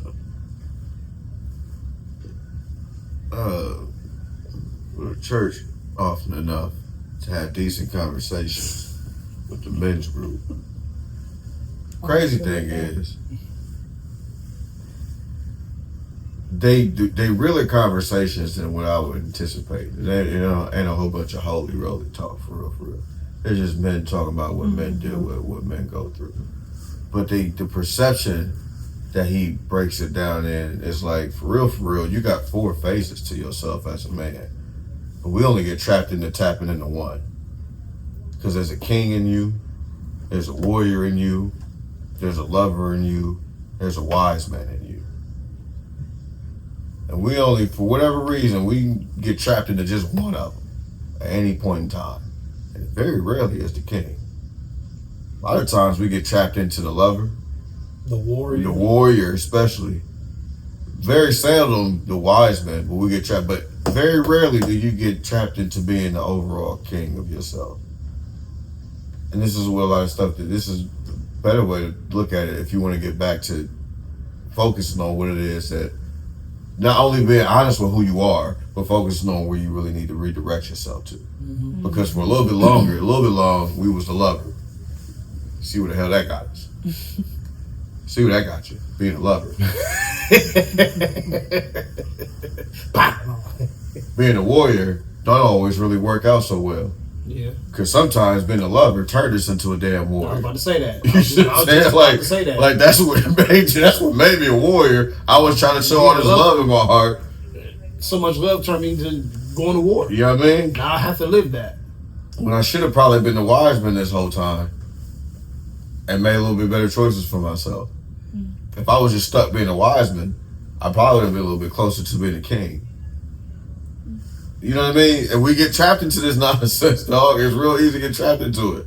And I think that's what hurts so much. Like, I should have been smarter than that, bro. How did I lie? How did I let this world dupe me into it? But the world makes you feel bad about being selfish. For sure it does. It does. It took the word selfish and gave it such a negative name that we look at it as something that is just detrimental to life. Yeah. When really, if everybody was to choose them and was to be a little more selfish, life would be so much better. So much better. Just think about how many people would have actually worked on themselves before they got into relationships and then put that shit on the other person. But how do you know? But that's the thing, though. How do you even know that from jump? Because I look at it like this: like being wise comes with knowledge. Knowledge comes with experience. Experience comes from being that lover and being that warrior. The thing is, you don't know. It's just a choice that you decide to make, and it's like either you're gonna go by society's definition or you're gonna go about what the word and what the definition actually means to you and how it affects you as a person. A lot of the times, like you said, we feel like we can't be selfish because we are mothers. We have to take care of our children. These are the kids that we created, and we have to put them first, and we have to make sure that they grow. We got to make sure they turn out right. We got to make sure they're not fucked up. We got to make sure they're not doing messed up stuff in the streets. They're not on drugs. They're not stealing cars. We have to do all of that. With great responsibility comes great sacrifice. And we have to sacrifice so much to make sure, and don't let us have a lot of kids, because we know we got to make sure that we're feeding into every last one of them. We can't let one slip through the crack. But in that moment, we also got to realize how much of our trauma that we see in our kids because we didn't take the time. Like I tell my daughter all the time, I think it's an amazing thing that you get rid of boys quick. Get them up out of there. But at the same time, is it like, is she doing that because she watched me stay for so long in situations that was jacked up, that now she has the mentality that, oh, if it don't work out, or he don't got something about him that I don't like, or he treating me a certain type of way, or he talked to me a certain type of way, he's out of here. No more chances, blocked. I be like, what happened to that? Oh, Mom, no. I haven't talked to him for 3 days. He's done. Oh, okay. That sounds like my reaction when somebody's not answering the phone for me. Oh, you didn't want to pick up your phone? You can leave. What that sound like? But it's like I never take those breaks. I had to be single for a long time, and then somebody had to ask me, like, have you ever asked your kids if they wanted you to go back to your ex? I said, I never did. And then I asked them, and they said no, and they gave very valid, detailed reasons, and I never went back. That was the straw that broke the camel's back. Because it's like, y'all seen all of that? Y'all thought this through? It was like y'all was waiting on me to ask this question. Y'all was waiting on the turn to get some say so. But after that, I said, no, I'm not going back. But it's like we raise our kids, and then a lot of times we lack the accountability for how they turn out, because it's like we never took time to work on ourselves. Our parents never paid no attention to us. So like you said, we never experienced getting paid attention to. So why the fuck would we pay attention to our kids? They doing the same things we was doing. Oh, I was smoking weed at 15. She'll be all right. She'll live. She okay. No, she won't be. It's not the same weed we was smoking. Might be a little better. Have you a little higher. You ain't me. Like you, I mean, like, you came from me, but you ain't me. Have you a little higher. Have you a little less focused. I don't know, man. Right. They ain't have it like we had it, man. Old weed days was cold, bro. I'm sorry, bro. I'm telling you, man. I low key missed the mid days. That little $5 bag of mid get you about 3-4 L's, bro. Straight up. My mama say I'm lying. My mama, that little tax bag. Yeah. That little baby Ziploc bag it was fat too, bro. Like, oh yeah, we about to get 4 by this, cuz. Like straight up, like this here. Sour diesel. But it was safer too, though. It sure was. It was safer. So that's like, it's like our 14-year-old weed ain't the same 14-year-old weed they got these days. It's white, it's moon rocked, all type of stuff. It's a lot going on. And it's a lot more drugs than the kids can handle. It's a lot more drugs than we can handle. Mm-hmm. A lot more stuff. So it's like it's not cool. It's like, oh, I was doing donuts in the middle of the street. I was robbing people, stealing cars. How did that turn out for you, sir? Because now that your son is doing it, you don't know which way to go. You don't know if you're supposed to kill him because society said beat him. Or you don't know if you're supposed to be like, well, son, this is what happened to me. You don't know which way to go. I remember when you was the thuggest nigga ever if you stole a car. Yes, sir. That was like the pinnacle of being a criminal when we was in high school. Then you stole a car? Yeah, bro. You try to ride? Nah, for real, bro. But then you stole that back? Yeah, bro. Oh, that's what's up. Nigga, like, I don't want no parts of that. This nigga crazy, cuz. You really thought, now they doing everything. I was talking with the homie the other day, like, bro, they doing it all, bro. I never would have thought. At 14, the last thing on my mind, if I got that mad at the nigga, was, first of all, finding the gun, because I ain't know too many who just had him on deck. And going and just whopping homeboy, blah, blah, blah, blah, blah, and then posting about it on Instagram. On the internet. Like, what the fuck, bro? World, that was criminal. Think about, like, I said, you got to think about that, cuz. It's not the fact that first of all, it's not the fact that they doing it. That's one thing. The fact that you just do it and go talk about it instantaneously, yeah, punk ass, puss ass. Who raised you? You know what I'm saying? Like, hold on, bro, what? Oh, yeah, this is different, fam. At 14, I was just happy to have a few hairs on my balls. You know what I mean? Like, bro, like, my mom probably told me Big stuff like, stash. my mom, you know what I mean? Summertime, I ain't necessarily had to come right back in at the street light. Right. You know what I'm saying? I got an extra hour. You know what I mean? Boom. Like, all right, we good. Other than that, bro, what? You did what? Oh, nigga, you tripping, bro. You do know that the jail is real, nigga. Like, it's not, and you can't stab or shoot nobody in jail. Listen, my parents scared me too straight. I didn't do shit until I got older. I didn't smoke until I got Oh, no, grown. I didn't smoke till I was an adult. Yeah, I was a grown. I'm being damn real. And I saw kids with cigarettes. I'm like, you do that? That was judgment. You do that? You smoke? Mm-hmm. Where's your mom? When I was a teenager, I cuss you out. You try to pass me a mile or a Newport, nigga. What you got going on, bro? Right. What's wrong with you, nigga? I ain't doing that. I was in the ninth grade getting high every day before lunch. Yeah, we was talking about y'all. I had homeboys. I was like that. They would come to math class, eyes dumb, red. I lived a hard life. I said, nigga, we at home. It's okay. I was practically raising myself by that time. We was okay. I said, nigga, you hard? Nigga, all he could do was just grin at you like this nigga. Yup. I had a God rest his soul. I had a homeboy that did the exact same thing. You high as hell, ain't you? I used to go. Like, this nigga faded. Oh, come on. You gotta think we came from the generation where they shut open lunches down. Yeah. That happened at our school. Mm-hmm. Cause niggas was going during lunch, going and robbing the houses behind the school. We had open lunch before that. I was still leaving. I didn't care. I was just gonna take the L. But I was pissed when they did that. It was all grades too. It wasn't just seniors. Freshmen could just leave and just. I saw. Yeah, that's what's up, bro. I'm going straight to the Dairy Queen. To the circle. Put the circle. Hit up the Dairy Queen. Hit up Gino. Get the pizza nuggets. Yep. Oh, bro, we was Gucci, bro. I was salty. I was like, y'all did what? Yeah, they because I had ulterior motives during lunchtime. If you catch my drift, I had a little. Who dug on a little song? Oh, nigga. We had this. And they had. I can tell you about it now, bro. I don't know if I can. I hate to switch gears, but this is good for.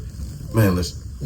I was just telling the homie about this because I was at Northland last week. I went to the game. Okay. Bet. So, all right, man. I didn't know about the whole walking to the circle thing until like 3 weeks into school. So I would normally, I can't name them niggas, I don't care. I would normally be out there with like my nigga Reggie, Rayshawn, cats that I played freshman ball with. We would all walk to the circle. And then, I don't know who was cool. I think Will was cool with the homie Jay. Jay was one of them cats that you just didn't go seek out to go kick it with. But he wasn't a bad dude either. He was just a nigga that just was blended in. So I remember one day he was like, what, proficiency test week. First proficiency test. Oh, yeah. He was like, what you doing? You know, you got a black mom. I passed all my proficiency tests. 8th grade. So I never had to take it. So I had the whole week scot-free. But I got a black mom. You ain't sitting in here, nigga. You can take your ass to school. What am I supposed to do? Sit in the study hall. I ain't doing that. Oh, man. You go to school till 10. Yeah, I mean, like, why I wake up early? So I would have to get on the bus, come to school, be on school on time, dumb early. Like, man, this is stupid, bro. He was like, well, we about to go kick it. I said, kick it where, bro? Like, what? Out in the back of the school? He said, nah. I go to the homie crib. I said, oh, word, nigga, let's get it. Where we going? Oh, it's right there, the circle. So he lived in the apartments. What the hell? This is how I lost my virginity. That I'm talking about, too. Funny you should say that. So we would be in there chilling at Jay's crib, and I'm like, hold on, nigga. When did your mom come back? He said, she ain't gonna get back here till like 4:30. I said, hold on, when did she be gone? She lived every day around like 6 o'clock. I said, oh, really? Good to know, brother. So don't nobody be here. He said, no, don't nobody be here. So we leave, and he was like, hey, bro, if you ever really want to come use the crib, just hit me up. I got you. I said, what you mean? He said, just come find me, bro. I'll give you the key. I said, word? He said, that ass serious. Next day, he taking it a step further. This nigga finds me in the common area, hands me a little slip of paper. It's this nigga class schedule, bro. So anytime I need the key, I can just go to him and be like, oh, I saw this. He a real one. I said, bro, this got to be that fucking, am I getting set up? So am I going to rob a nigga when I get there or something? Because there's no fucking way. True story. That nigga was that cold with it, like, oh, bro, you need the key? I bet, bro. Here, you know, Oh, nigga, we out. So lunch period, I got a couple stings to hit. Going straight to James' crib. We already had the arrangement locked in. You ready? We out of here, bro. You want to go first? You don't want to make it obvious? I don't give a fuck. However you want to do it. But, nigga, what? Oh, when we had this scheme busting, it was the rap. And then the all next proficiency week, it was really crazy, my nigga. And it was funny because you know how like you go in the corner store and they got like the little bucket on the on the counter with like the bubble gum, or some jawbreakers, like 25 cents and shit. Yeah, like the big bucket. Yep. Well, that nigga had one of them on his windowsill full of condoms, bro. Like that. This nigga was like a one-stop shop, bro. I said, this nigga must know what the fuck be going on around there. Brothel, damn. I said, good for you, my guy. Oh yeah, we busted down a few hoes in that bad boy. Lost my virginity in them apartments too, my damn self. Yeah, I lost my virginity. The one I don't talk about, proficiency week actually. And I ain't had nothing to do. My homeboy, he lived with his brother. So that was what's up. Oh, hey, it was totally different. His brother was like a little bit like maybe like 25, 26 or whatever at the time. What? He about 17, 18. He ain't stay with his mom. But we was always over his brother's house. Because his brothers always had some girls or whatever over there. So I was dating somebody at the time. And it was me and them two other homeboys. They got girls too. So we like, shit, we might just go back to his crib. We got a little bit of time. Hell yeah. So me and homegirl went to the crib, whatever. We snuck in homeboy closet. I would kill my son right now. I would kill my son right now. Because he's the same age I was. I'm telling this fucking story. So I'm just like, I'm thinking about it now. I'm just like, I will beat your ass. But then I'm like, tell me about it. What happened? Give it to it. You good? Oh man, that's what I'm talking about. You gotta show what we made of, baby. My dog, my nigga. I'm gonna kill you first. My dog. Mama gonna really, I ain't gonna never tell you mama though. I ain't gonna say that. So it's like y'all said, a lot of shit is totally different now though. Like especially for like kids like you said, like niggas is at 14 like really blinking motherfuckers down. Like that's I said, crazy as hell. We were just trying to hoop. We were trying to hoop. You know what I'm saying? We was trying to like go serious. So and can't read or spell. That makes it even worse. The crazy thing is like y'all don't even know nothing at all. I may have snuck out of school, but I had a perfect attendance, my nigga, and I was in class every day, and I had a 3.3 grade point average. Nigga, I could leave if I wanted to. They can name every gun, but not the 50 states. Oh, can't name the capital of this nothing, bro. I'm like, bro, it pays to know that. I'm like, what are you talking about? You don't need to know it. Yes, you do. You live here, nigga. What are you talking about? You don't need to know. No, what pisses me off is I'll go on YouTube and you watch those shows and be like the dudes that be in the street and they be asking people. They go to the. You know what I'm talking about. They go to the campus and they ask the kids questions. Man, simple shit. Like, hey, damn man. Like, what's a quarter of an hour? They always say 25 minutes. I'm like, no. You're in college. You are in college and can't answer these basic questions. What has the education system in America done to these children? These niggas be in college not being able to answer basic ass questions. But you know it's been proven that like 70% of college students that go to college can't read either. It just baffles me, dog. We wasn't this dumb. That's what made me so mad about not graduating, because I didn't graduate because they had the money. ChatGPT is a source. You can have them write your whole paper as long as you cite them at the end of it. That's bullshit. We really had to go look for shit. We had to go to the library. We had real books. Encyclopedias. I still have I had to my cite real books. Me too. Authors. I read. Oh my gosh. I do got a couple books. We had to like study and look and shit. It gets crazy how I seen a kid with a highlighter in years. Man, I said y'all got so much. Everybody should have straight A's. Y'all got so much. Y'all got so many apps that can do all the work for you. You don't need a lot of. You don't even. You know what I'm saying? Like there's no way in the world everybody's not graduating with a 4.0. That just let me know how lazy y'all are. Take it back. It makes perfect sense because they're not doing the work. That's crazy. They're not. Bro. They have the tools for the work to be done for them. We had to actually put in a formula for math problems. Bruh. They can just look the shit up and see how you do it. And the crazy thing is, it breaks it down for you too. That's what I'm saying. You gotta show your work. Just write the shit down from there. Just say, show the work. It's gonna show you the word. I tried ChatGPT in 2007. That would have been a fucking man. I'm like, you kidding me? All I did was chat. They already say it's this little, because they got like this little math app that you can use the camera, and it's just it's writing the whole problem out on the screen for you. As the I saw, this is crazy. That and ChatGPT, I'd have graduated ahead of all them Asian chicks. But what? I'd have been valedictorian. I'd have been my face would have been in the newspaper. I'd have been Doogie Howser out this mother. Like I literally used to have to get up 4 or 5 in the morning, go to the library, look for certain books, get on the computer, search for certain things. And I'm like, y'all don't have to do that. Oh, I used to be so hot having to look for that stupid shit. That ass. And our study groups and shit. And our computers were small and fat as Even I'm talking about the booty in the back. Even senior year. Yeah, we did have a fat back. And I could just imagine the screen right now these days. It probably look like a real crazy old Android phone. But it was horrible. You know how even searching on there, how you had to put in proxy codes just to get on the. A poster board presentation was back then, nigga. Like that shit, boy. We gotta do the poster board. Why can't we just write it? We got bro. Oh hell yeah, poster. For real. I used to be hot. Big 3, the little tripod. Yeah. That used to be the worst, nigga. Cut shit out. Yes. Cut shit out. Put it so mad. Like we gotta look it up. Decorate it, and write it, nigga. Oh, y'all is tripping, bro. And present it, because you got radio presentation too. I feel like they did have like beastier fonts and stuff back then when we was like creating little PowerPoint. Oh, nigga, I hit that clip art, nigga. Yeah, clip art. Get that clip art jumping, bro. Clip art was what you mean? Hit you some clip art. Get on a little drawing, John. Was y'all ever in the science fair? Hell yeah. What was your experiment?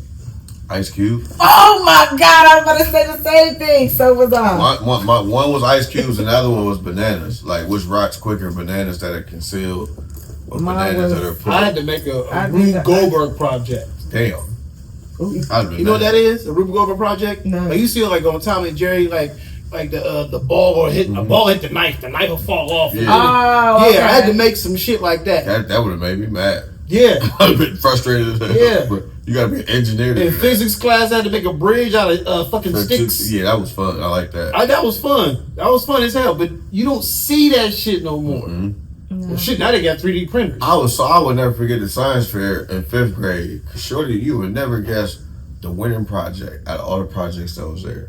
And it blew my mind. But it didn't because she was smart. But I'm like, what? That one?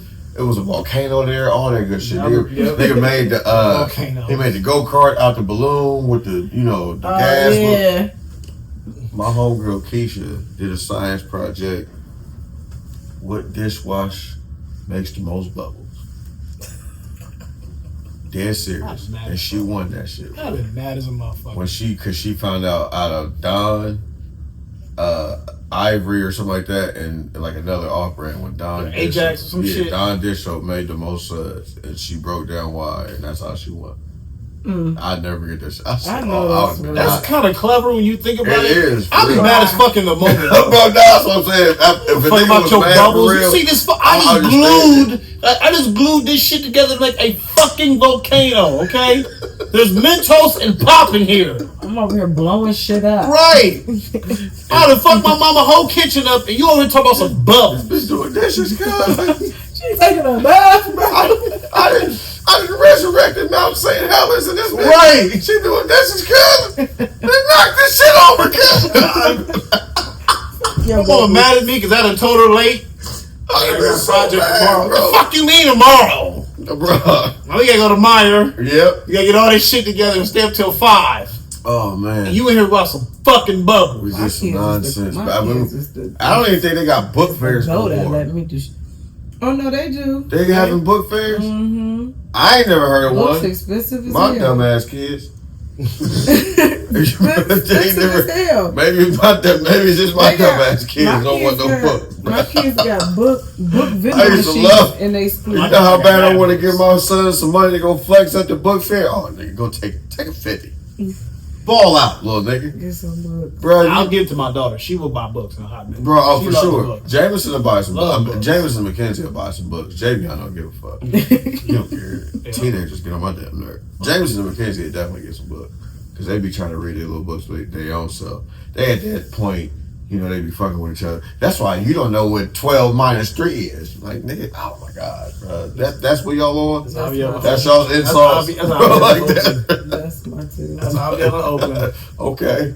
You hurt each other with math. I don't give a fuck. So, I don't care. And you better not get it wrong either. Right. Like, I'm like, so what is it, Daddy? You literally can't. What is it?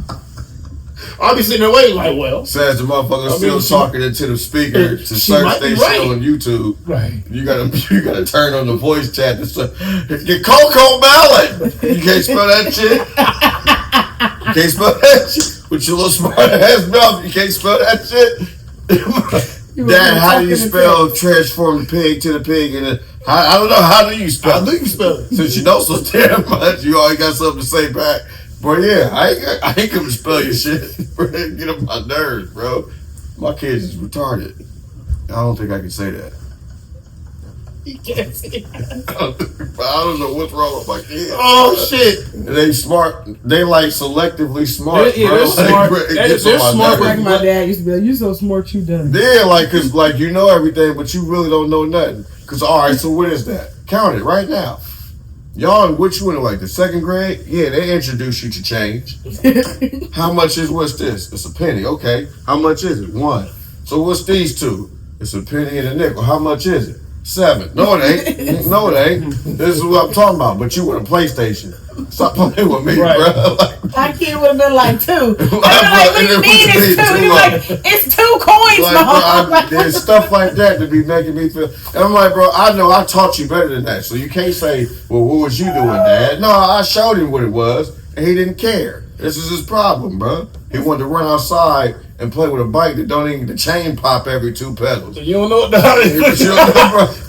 Like, you know what I'm saying? You better So flip that forget it. motherfucker over. So forget it. I'm over it. You get one of my kids a $10 bill and get the other one a 5 and 2 ones, and the one that got the $10 bill and get the crying talking about the other one got more money than them. They don't everything I love, Like, bro. they got 3 and I only got 1. Oh my God, I be bro. looking like, what the fuck? Where did we go wrong? What is happening? It's these tablets. You don't Damn see these tablets. numbers on these bills? Like, what is going on? Some damn tablets. It's that damn Roblox. That's what it is. I'm getting to one. I'm getting to that sound like point. them now. My I'm kids that is- parent. my kids is- It's my that kids is damn. rich on What Roblox. y'all on there playing now? My kids Yeah. is rich on Mine Roblox. They got Benzes and mansions and They all be types doing all of stuff. type of stuff on My Roblox. More son money has so than much me. shit on my PlayStation that I don't even fucking know about. I don't even play or touch or know about. So that's why I It's get the the most tablet. weirdest Y'all games go in the stay off of world. my PlayStation. Take this tablet. Stay off my game. Don't touch my phone. Take this tablet and go on somewhere, man. Because y'all do too much. And then don't y'all break that tablet. You just So you ever sat creep. down and just like you ever sat behind your kid and just watch some of the shit they watch on YouTube Oh, I sometimes? was like, what is this? Because they watched the Most weirdest shit in the world. First of all, I find it weird to just like, okay, so it'd be like a split screen. You know, they'd be doing something on one side, Yeah. and it'd be something stupid and repetitive on the other side. Like they mashing up the little kinetic sand stuff. Yeah. While they, you know what I'm saying? So there's this one where it's just showing the mouth, and all this person is doing is just biting into stuff, chewing it. But the video playing over here, but you can't help but to take your eye off the. Why you watching this nasty lady just chew into marshmallows and gummy stuff? Like, this is fascinating to y'all? Yeah, this is funny. That's nasty. Why you just watching the chew? Like, this is. First of all, My daughter hold people on. eat I'm sorry. cornstarch. I gotta get this off now. Wait. Because I just thought of They it. watch I am people so eat sorry. cornstarch. They I am bake so it sorry. and You know it's real eat because I it. took my glasses off. I rarely ever do that. Listen here, man. I just got to get, now that I mentioned it, you know how much of a nasty fat bastard you have to be to sit back watching ASMR mukbang. Oh, that- You got to be a greedy, fat, nasty bastard to sit back enjoying that, man. Mukbang shit. Man, what is wrong with y'all, bro? Like, cuz like it was somebody with a big old like what's the No, burrito taco? Them foreign ones be worse. Oh, nigga, I'm like, nigga, Cause the weird shit they be eating like frog heads and shit like that, bro. Like they be eating some crazy they pull some stuff. shit straight out the water. But like, how does this entertain you? What do you got going on in your life where you just want to watch somebody eat some, and it just be all loud and obnoxious? I don't even like to hear myself chew, let alone somebody else. Yeah, Like, the fucking speaker be right there by yeah, them. nigga be slurping and shit. Like, come on, bro. Like, we ain't got to do all that, bro. Eat the sandwich, nigga. How you slurping the sandwich? And they be making bread while doing that shit too. That's what irritates me. That's content. And then you be watching them like 7 months later. Y'all done ate this food into 150 pounds heavier. Like, golly, I feel bad. It's one. It's this po lady. She light skinned. You can't see her ears. Like, bro, you can't. But she get on there and she, you can't. She done ate her ears away. You can't see her ears. Her face so wide now, bro. I know what you're talking. You know what I'm talking about, bro. But she be mashing, bro. Like she be and it be looking good, but I'm like, nah, baby, nah, please put it down. Please don't do that. You about to eat that, ain't you? Now, you know my you about nigga to eat is that. Badlands chiller. That's a big greedy nigga. I've seen that nigga do some ill shit. When the moment I watched that nigga just inhale a 2 liter, cuz like dead ass. I'm like, bro, what? He really ain't do it. No, he took every Mountain Dew known to man and put that shit in a glass boot and drunk that shit. Chugged it. And chugged like it. a real nigga. That's all. He didn't take a breath. Nothing. And it took him a good 30 seconds. Yeah. No, bro. No, I'm like, yeah. And then just looked in the camera and said, nigga wild, bro. Yeah. He about 400. Nigga wild. That, and let me ask y'all this. I think we all got, okay, this is a good question. What is some of y'all's social media, internet icks, if you will? Like, what can't you stand on social media? I think the one thing I think we all can agree on is somebody that gets in the camera and starts like crying on live. Yeah, that's stupid as fuck. Personally, I think that's the dumbest shit ever.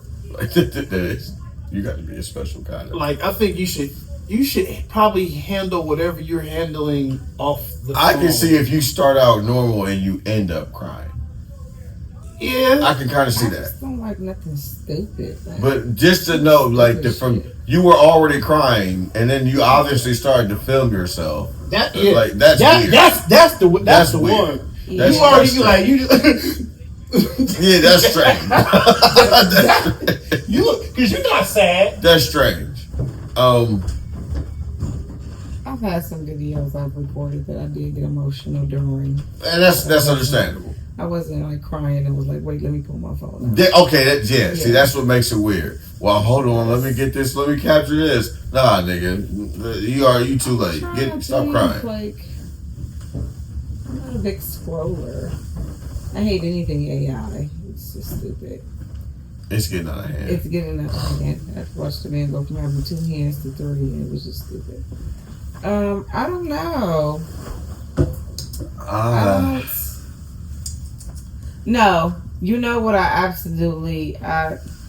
don't like videos that I don't really care for the videos that showcase autistic or disability the behaviors. I don't care for that. Are you talking like about I can tolerate the ones where they do like the daily life or like you go through the whole day with them and then you get a little bit to get to see all aspects of their daily life, but like the one with Bria and her sister, I couldn't take that. I don't like it like that. I don't like how they constantly I don't like the way that they did it per se, like where you didn't really see a whole lot of good. You just saw and then they made the memes out of it. I just didn't like. I really got upset at a lot of my kids that was doing that. Like putting them on there in general. Yeah, I don't believe in pimping a kid's misery for likes. And me neither. I don't like when they the context that they present it in. I don't like when it's like that. I can understand like how some of them give tips and different and advice and different things like that. It's constantly, but you know, at the end of the day, if you wasn't constantly posting your autistic child, you're not getting that much viral. You're not going viral like that. You're not getting no views like that. But you know, you're only getting this. Like now, your child is a prop or a spectacle. Pimping disability. Like that's not okay. I don't like when it's like that. Yeah, I'm not a fan of it. You can call it weirdness all you want. We know it exists. We know what it looks like. I'm not a big. I don't like death videos. I'm gonna be honest. I don't like. Why are you literally posting somebody getting shot? Like, yeah, that's kind of weird. Like I shouldn't scroll down my timeline and just see that shit. Yeah, I don't want to. I don't like gory stuff. Me neither. I don't like gory stuff. Like, I don't want to see that shit. I never understood. I can understand like shock value stuff, but not like something like, no, I don't want to see somebody get shot. I see enough of that on Rotten.com.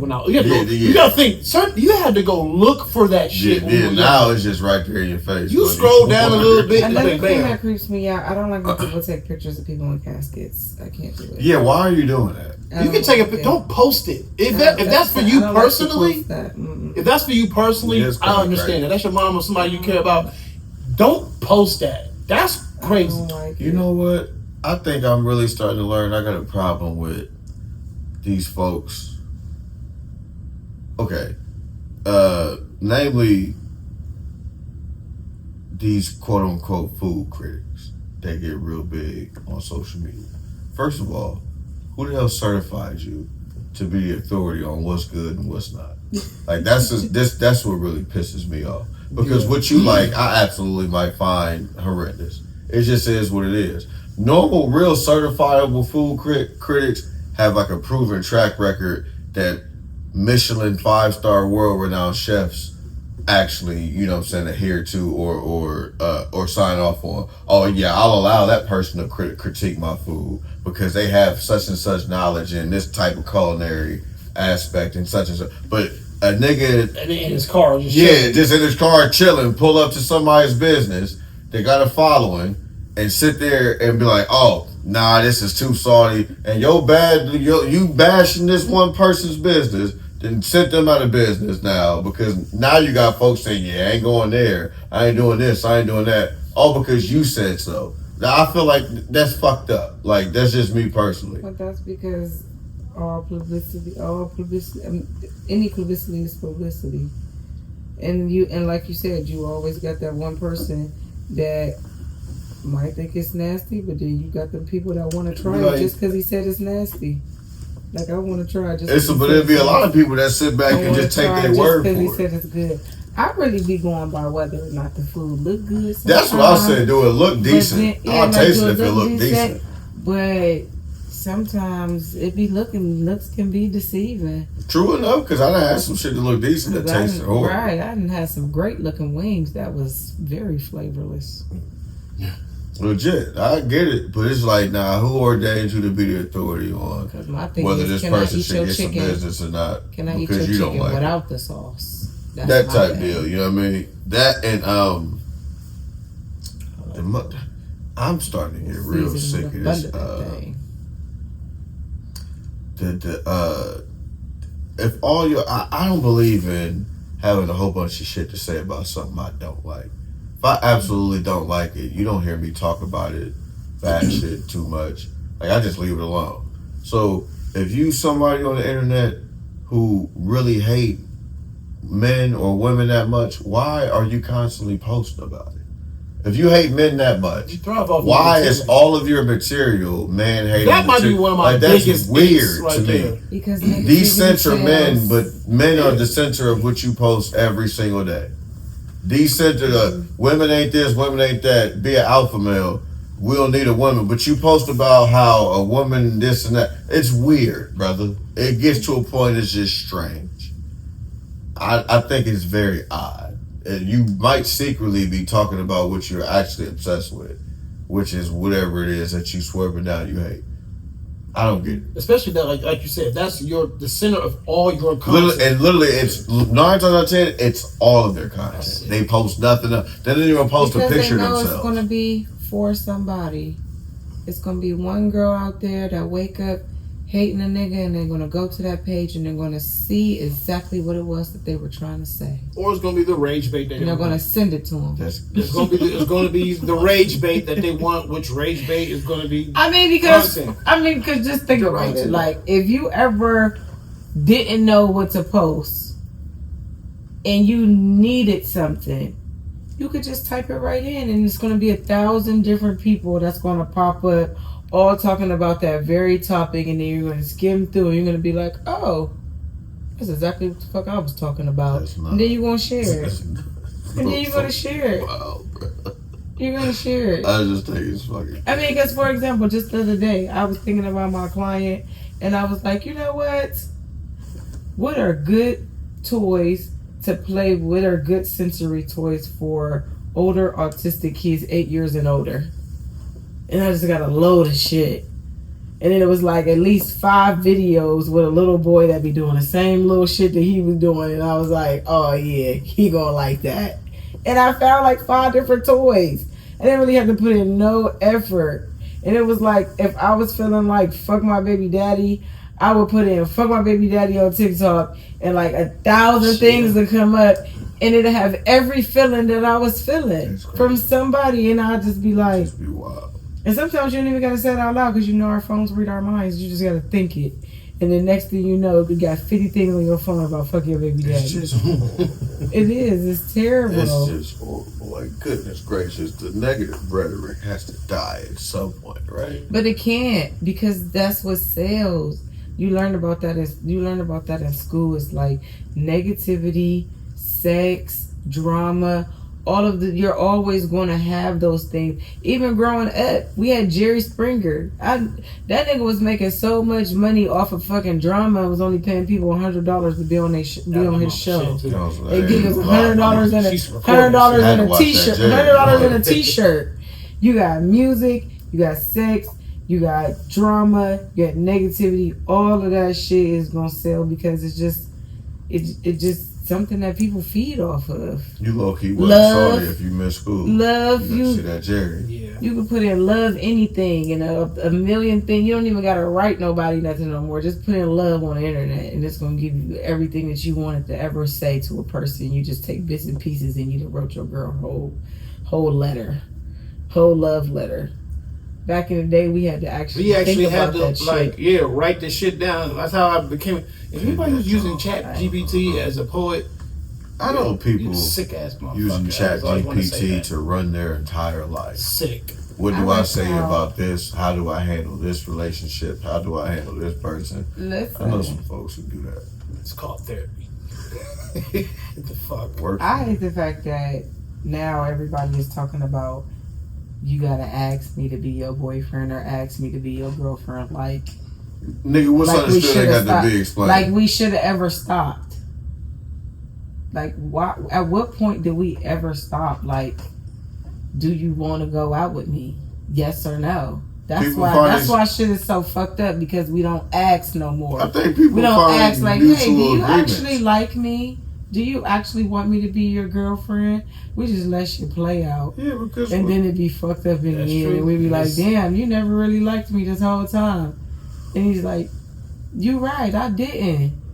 Probably should have asked me in the beginning. I do feel like we at a point in life, at a point in time though, for real, where people just really gotta start having an understanding of what's going on.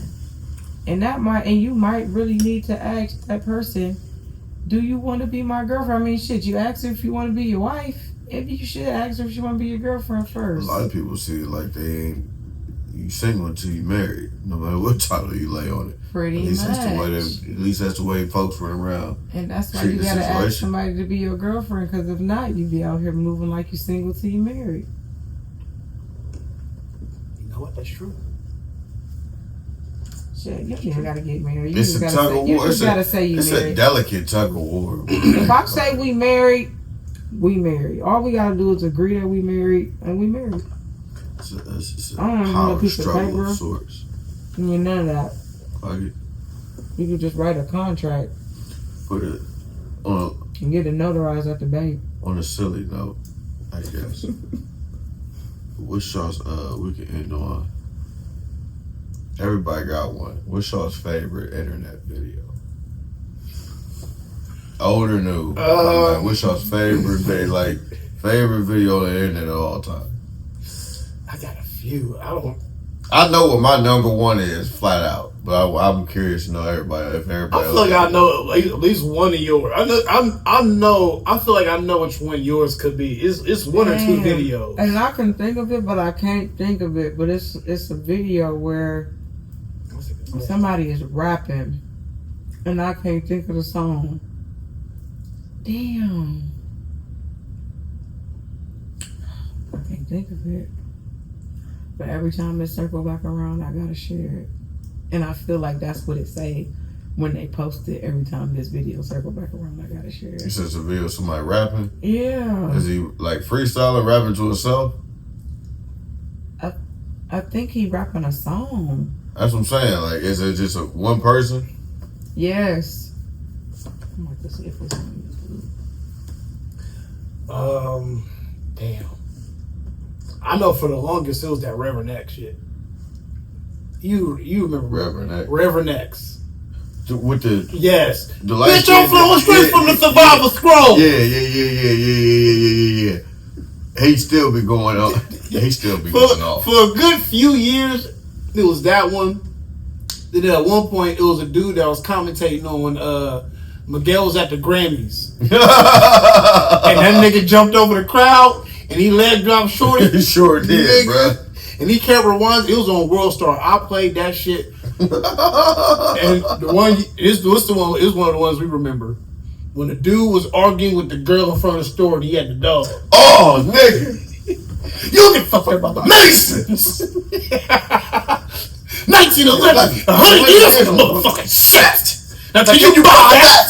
Oh, yeah. Hey, that was a classic. Oh, my goodness. $1,000. Yeah, $1,000. Oh, that was a classic, cuz. I'll never forget about on the fucked up tip.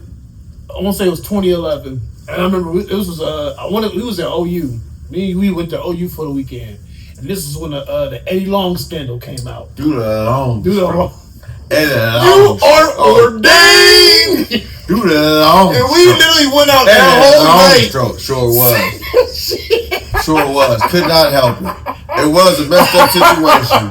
But the song, man, the parody song was just it was so catchy. Kyle was got kicked out the library when the Scarlet Takes a Tumble came out. That was my first introduction to foolery on the internet, for sure. When that came out, bro, I oh my goodness.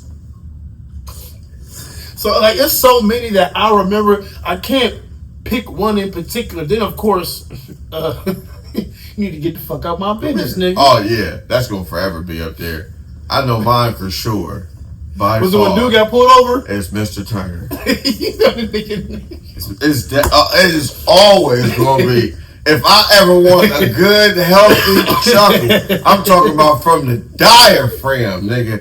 I am cutting on that Mr. Turner. Mr. Turner, do you understand you've been pulled over for driving under the influence? I understand I've been pulled over, but I wanted to drive.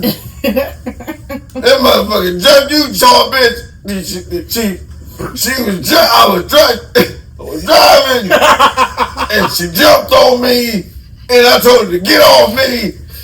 And hey, look here.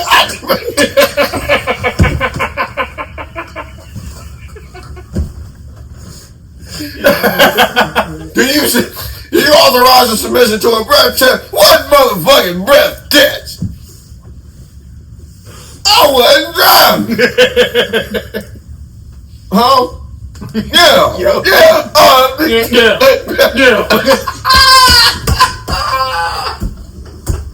He did do that. Yeah.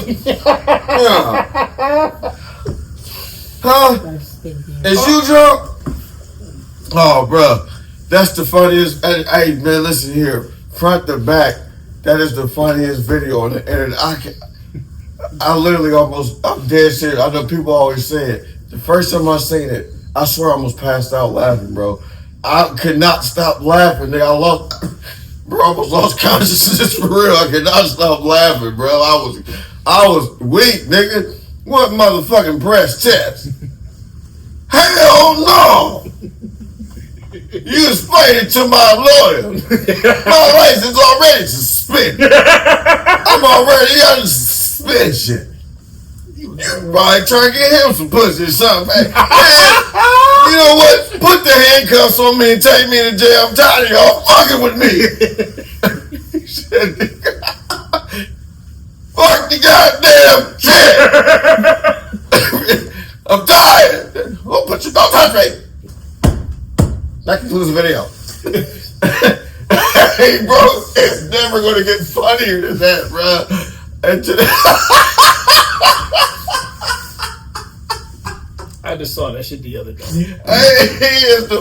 that is the funniest video of all time, bro. That nigga had me crying. And every time I see it, it's just funnier and funnier, bro. Mr. Turner is hilarious. Mr. Turner. It might be you. You need to get the fuck out of my business, nigga. Cause I ain't finna take for the pack of woods. Stay on my business. Okay? And these motherfuckers kept doing. These niggas said, "Got my business." Sure. Yeah. And my business. You niggas did that shit. Had my bitch in there. You niggas did that foul ass shit. I want to know what to this day. I want to know what the full context. I really do want to know what happened. I don't know if he punched him or smacked him because he hit him so fast. He did. You couldn't tell if it was open or closed hand. Exactly. I'm like, bro, but why? I ain't finna play for these. I ain't finna pay for these people. Got my big. Get my big. Okay. You tell a nigga. Well, you tell a nigga okay upon his act. Yeah. Cause I ain't finna fake for this type of wood. Stay on my business, nigga. Oh. He smacked it like a ninja He too, did bro. too. It was low key. It was low key smooth. He walked up with, cause I ain't finna fake for He this. smacked that nigga into a two-step. Stay on my business, nigga. Okay. He turned into that. No, I remember it was like a supercut of it, and it was, bro. It kept doing some stuff. Okay. Got my business. They was tearing that fool up, bro. I'm like, yo, niggas on the street are hilarious. Well, bro, I'm trying to tell you, dog. Taking the camera around to random places. You gonna find some of the best shit in the world. Like, oh damn it! Like the first time we went out to Cali, in the corner of Slauson and Crenshaw, Buddy in the band. Oh, I still got that video to this day, bro. I'm like, oh yeah, this is the place we need to be. Mm-hmm. This is how it is out here. I'd never leave, bro. I'll be out here every day. That was probably the coolest shit that we saw that whole time. Oh, for sure, bro. That nigga was so lit, and then we were like right at fucking Nipsey store and stuff like that. That shit was beautiful. It was, bro. I wish it was still like it out there with them vendors and junk. Everybody out there getting their little hustle on, doing their thing. That was dope, bro. That was a nice little look for real, bro. I ain't even mad at it. I ain't even introduced the damn show. We've been talking for real. It's been a good 2 hours. This is a good one. This is thoughts from the goddamn Cagez. If y'all didn't know, we ain't say nothing about that because we was in here having a good ass conversation about some real life.